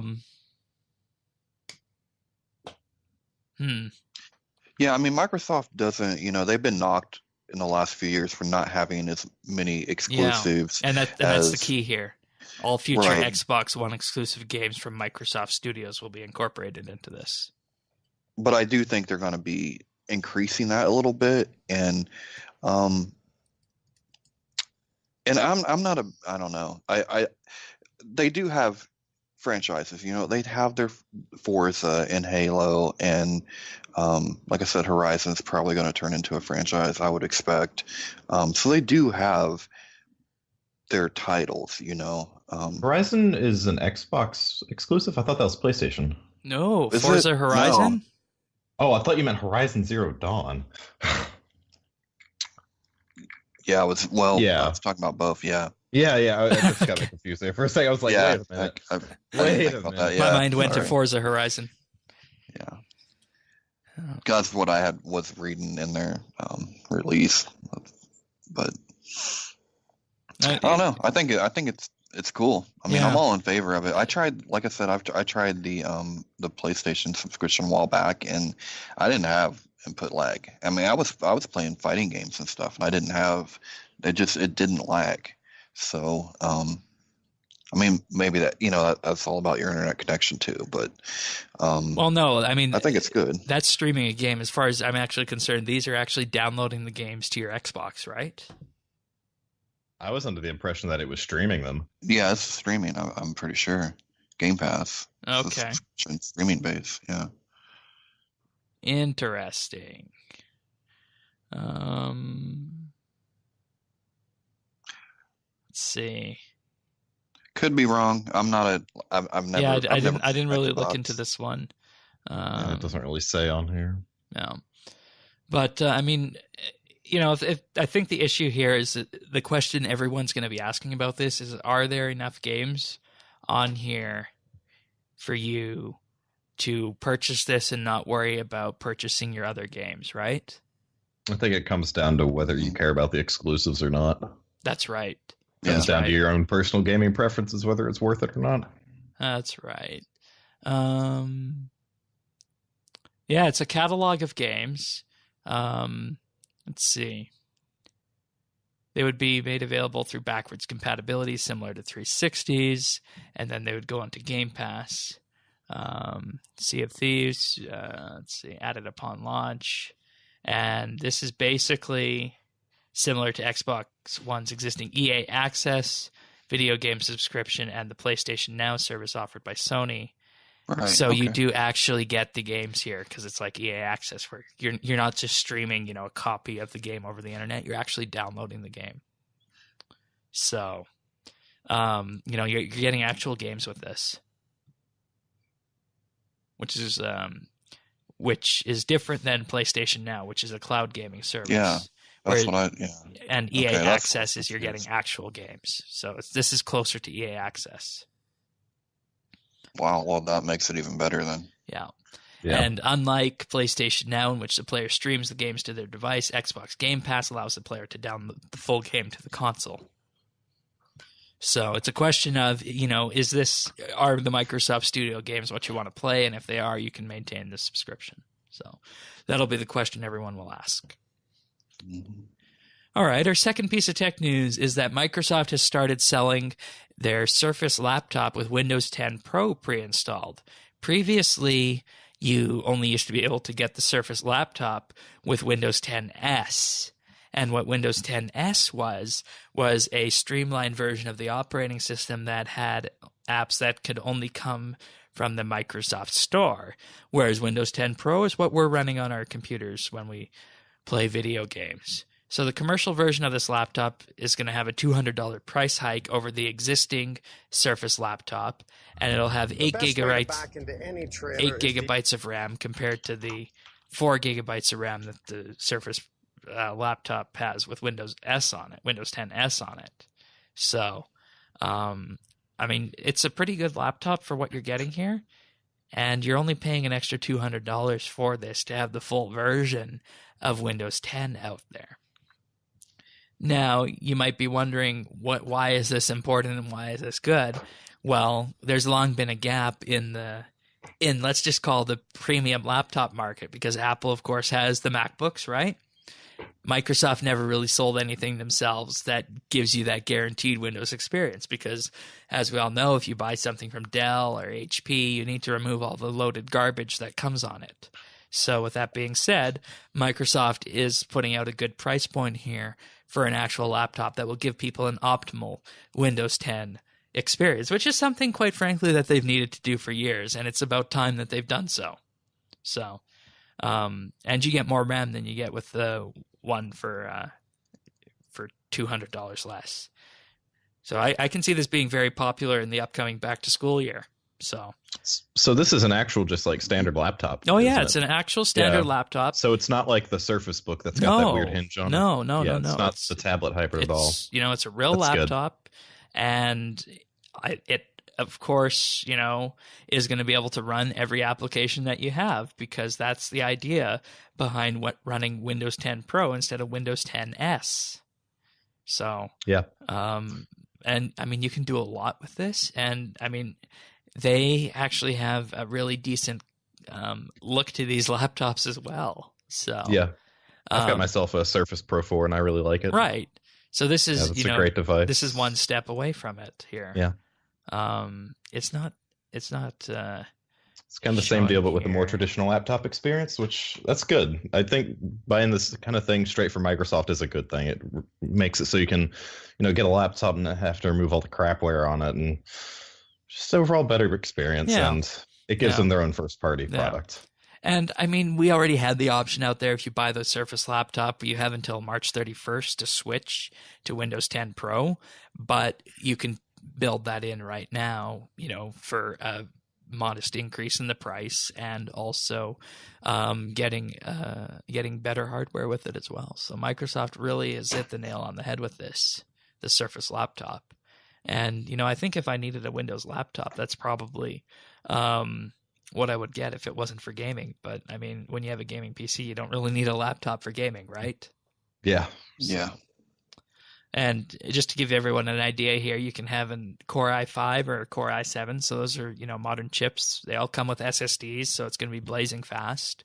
Intel integrated graphics, that's going to be enough for what you're doing. You might be able to play RuneScape on it, but you're not going to be able to play.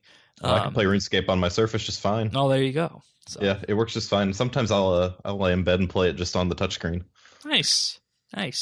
So you already have RuneScape mobile in a way. Yeah, exactly. Say, it's already got mobile. Alrighty. So that's the Surface laptop, now configurable with Windows 10 Pro from Microsoft. And we finally got a release date for Apple's HomePod, and that is, of course, their competitor to, the Google Assistant and Amazon Echo. So HomePod will launch on February 9th, available to start with in the US, the UK, and Australia, and it's going to have a very impressive price tag on it. $349. Oh, only $200 more than its competitors, because it's got an Apple on it. Yeah. That's only right. $320 more than an Echo Dot. Yeah, exactly. Jeez. Apple, of course, positions this as, being a premium speaker that's going to be able to play your music and sound really good with it. They want you to use Apple Music. They want you to use Siri. And they also want you to access all of your iOS features with it as well that you normally do with Siri and whatnot. So $349 in a market that's already saturated with these devices from Google and Amazon and others. I just don't see what are they offering that their competitors don't, that justifies the price tag. I mean, I guess this is any Apple product, but still, I want to know. Better speaker. It sounds better. Yeah, better speaker, and I mean, Siri would also need to be able to be better as well. But I don't think it's like. Granted, if you live in the U.S., you guys can do this. You can ask Siri to read you the news right now in the U.S. Well, but I can ask my Dot that every day I get a little briefing. It's kind of like a personal assistant. Right? I'm like, hey, give me my briefing for the day, and it does. Right, and see, that's the thing. Apple is still playing catch up on the software side with this, and the thing that they're banking people will, I think, buy on is the fact that you can, in effect, create a whole home experience with this. They say that a software update arriving later this year will enable users with more than one HomePod to play music throughout their homes with multi-room audio via its AirPlay 2 protocol. So not only do they want you to buy one, they want you to buy two. Buy one for every room in the house. You got to have one for the bathroom. Got to have one for the closet. Got to have one for the bedroom. Yeah. I honestly don't see how this is going to work unless Siri gets a major software upgrade with this year's iOS. And beyond that, it's a premium product in terms of its speaker quality. So, as someone who hasn't even really bitten into this kind of market yet, I don't have any of these devices whatsoever. Right. Same. I just don't see why I'd get the Apple one over, like an Echo Dot. Echo Dot, $30. There you go. Well, I trust Google more than I trust Amazon. So, Yeah, to a certain degree, yeah. But I just don't see the point of getting this HomePod. It's too expensive. Yeah. Launch date for France and Germany will be in the spring, and dates for other countries, including Canada and New Zealand, have not been provided yet. So yeah, there we go. I honestly don't see this going anywhere, and I like Apple products, so I'm being completely honest with you guys on that. So they should have been the first to have this if they were still the visionary company that they'd always been. Definitely. I guess if there is one thing to take away from this will probably integrate very well with other Apple devices, like a lot of Apple's peripherals do. Yeah, and exactly, that's the point. If you have an Apple ecosystem, you're going to integrate very well on this. But I mean, who uses Siri for performing tasks? Exactly. It's not a Google Assistant or a Cortana even, or an Echo. It's just not at that level yet, which is unfortunate. Anyways, no, my Dot will tell me jokes. She tells me how she's feeling, and like a whole conversation with them. Yeah.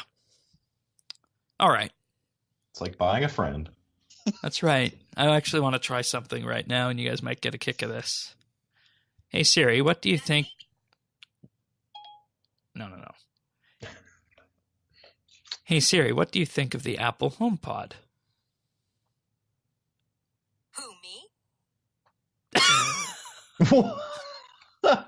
It doesn't even know about its own products. Wow. Hey Alexa, what do you think about Apple's HomePod? Are we waiting? Welcome to the Alexa Prize, a university competition. Okay, well, they're both stupid, so Alexa, shut up. Stop. Well, we just proved the technology needs to come a little bit further. We don't have a Google one here, unfortunately. Oh, jeez. Ay. All right. Well, moving on to other things now. So our Magic Skill of the Month for January is progressing. Sorensen 57 is now in the lead. We had a lead change since last week. Sorensen 57 shot up from third place all the way to first with 27.5 million Magic XP gained so far this month. Pernasius is in second place with 14.5 million XP, and X-Blades is in fourth with 8.4 million experience gained. Wow. Indeed. Amazing uptick there from the Sorensen.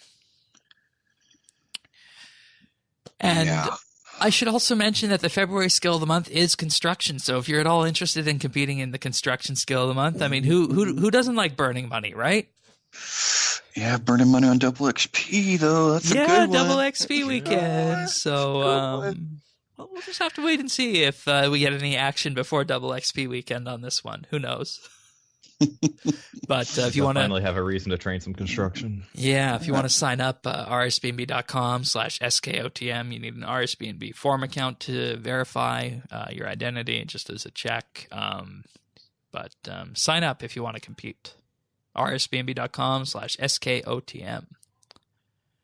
All right, so on to achievements we go. So we got I Defend with 99 Fishing on the 24th of January. Also CatMac with 120 Invention. VSS with 99 Smithing on the 23rd. Then moving on to the 22nd, we have Eric's with 99 Invention. Zookeeper 53 with 99 Mining. Ali the Wise with 99 Summoning. Antivistic with 99 Firemaking. And Ra Rakti with 120 Dungeoneering on the 22nd as well. On the 21st, we had Chublet with 99 Fishing. Also, 99 Defense by Eric's. And Row of Snow had 99 Invention also on the 21st. And on the 20th, we had Desmo 360 with 99 Fletching and Warrock with 120 Dungeoneering. Nicely done, everyone. Very good. And on the 18th, we had CatMac again with a 99 Slayer. CatMac with 99 Ranged. And Zookeeper 53 with 99 Smithing. So nice achievements, everybody. Nicely done. Nicely done. I like seeing the Dungeoneering. Yeah. Yeah, Dungeoneering. Yeah. It's a thing. That's a lot of dailies. A lot of dailies. All right. Time for pick of the week. I believe, Zant, you wanted to share something with us. What do you got? All right, so my pick is this little game that came out late 2016, I believe, but it's recently had a re-release back in October on the Nintendo Switch, and that is Stardew Valley. So Stardew Valley, it's this little pixel art farming simulator game, kind of like a cross between Harvest Moon and Animal Crossing is how I could describe it, and a lot of people do see it as a spiritual successor to the Harvest Moon series. Which is a pretty old series that was back on GameCube and some of the earlier Nintendo consoles. But it's a great little game. It's day-based, so when you start the game, each day is a certain amount of time, and you have time to manage your farm, build buildings, interact with villagers, and the depth in this game, for what it is, it's incredible. And I think the really crazy thing for me with this game is it was developed entirely by one person, Concerned Ape, a single guy developed this entire game, and it's crazy. But I definitely think it's worth the play, especially if you have a Nintendo Switch.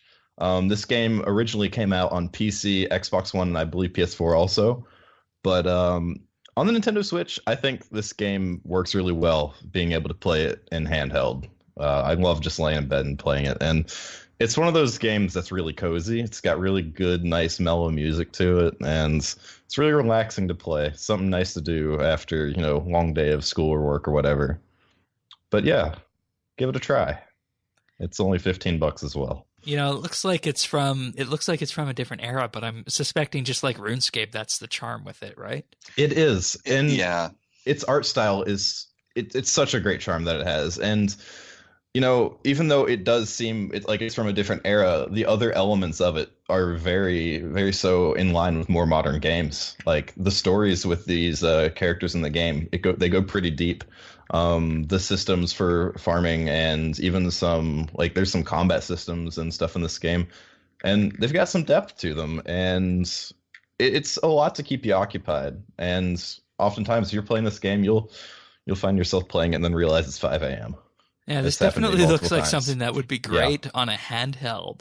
Yes. Is Switch the only handheld platform? Yeah, it's the only handheld that it's available for. Okay.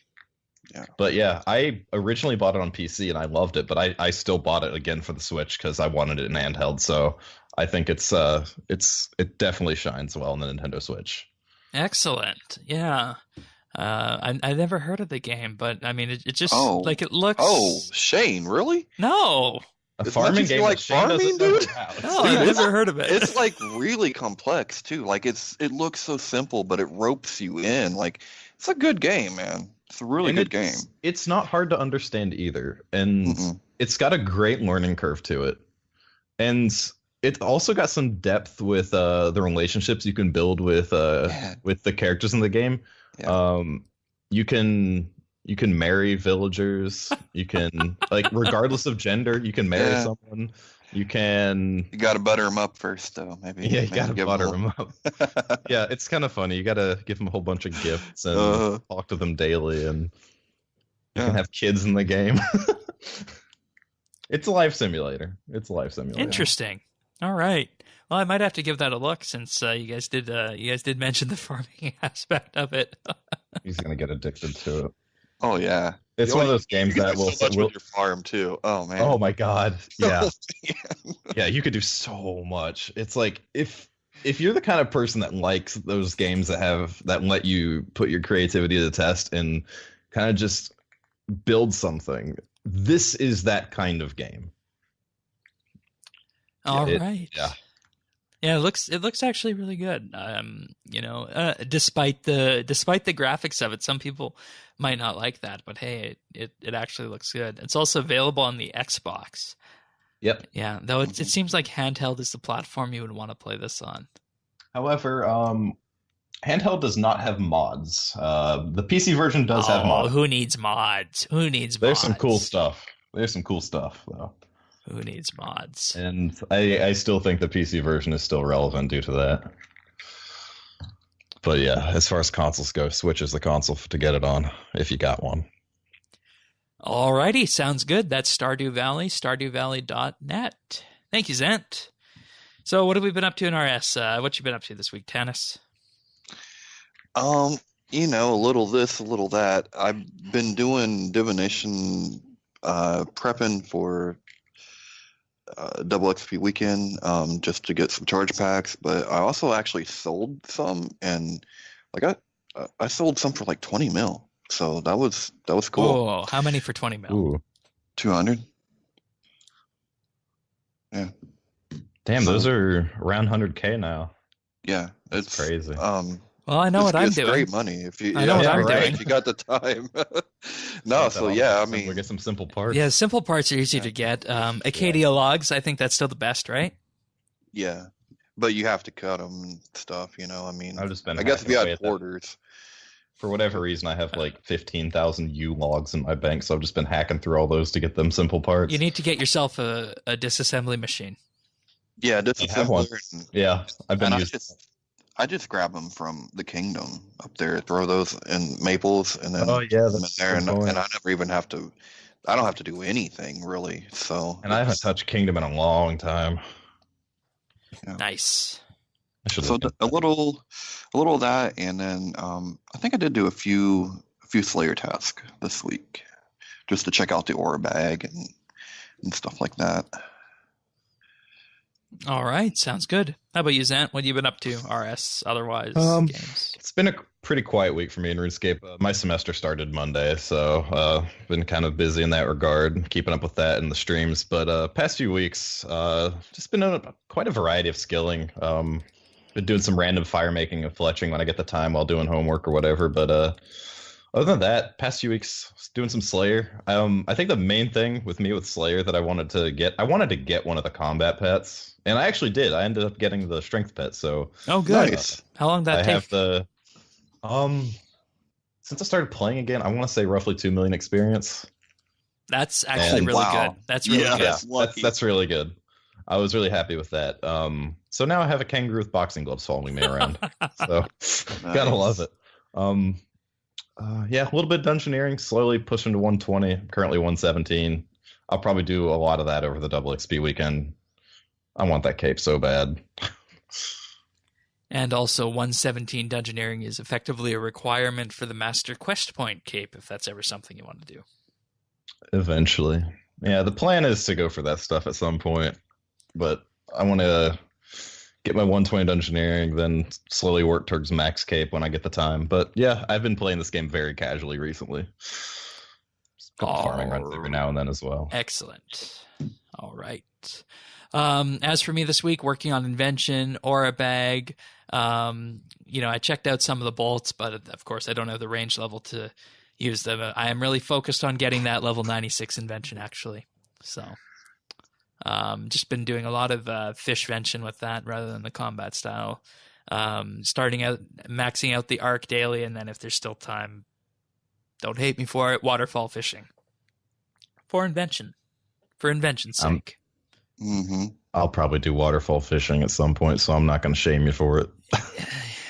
Waterfall fishing's great. I think Shane's he's real close to getting the bug. You're going to get the maxing bug. It's going to bite you. It's going to happen this year without me wanting to. I'm around 90k away from level 99 mining just from doing my daily potion flasks.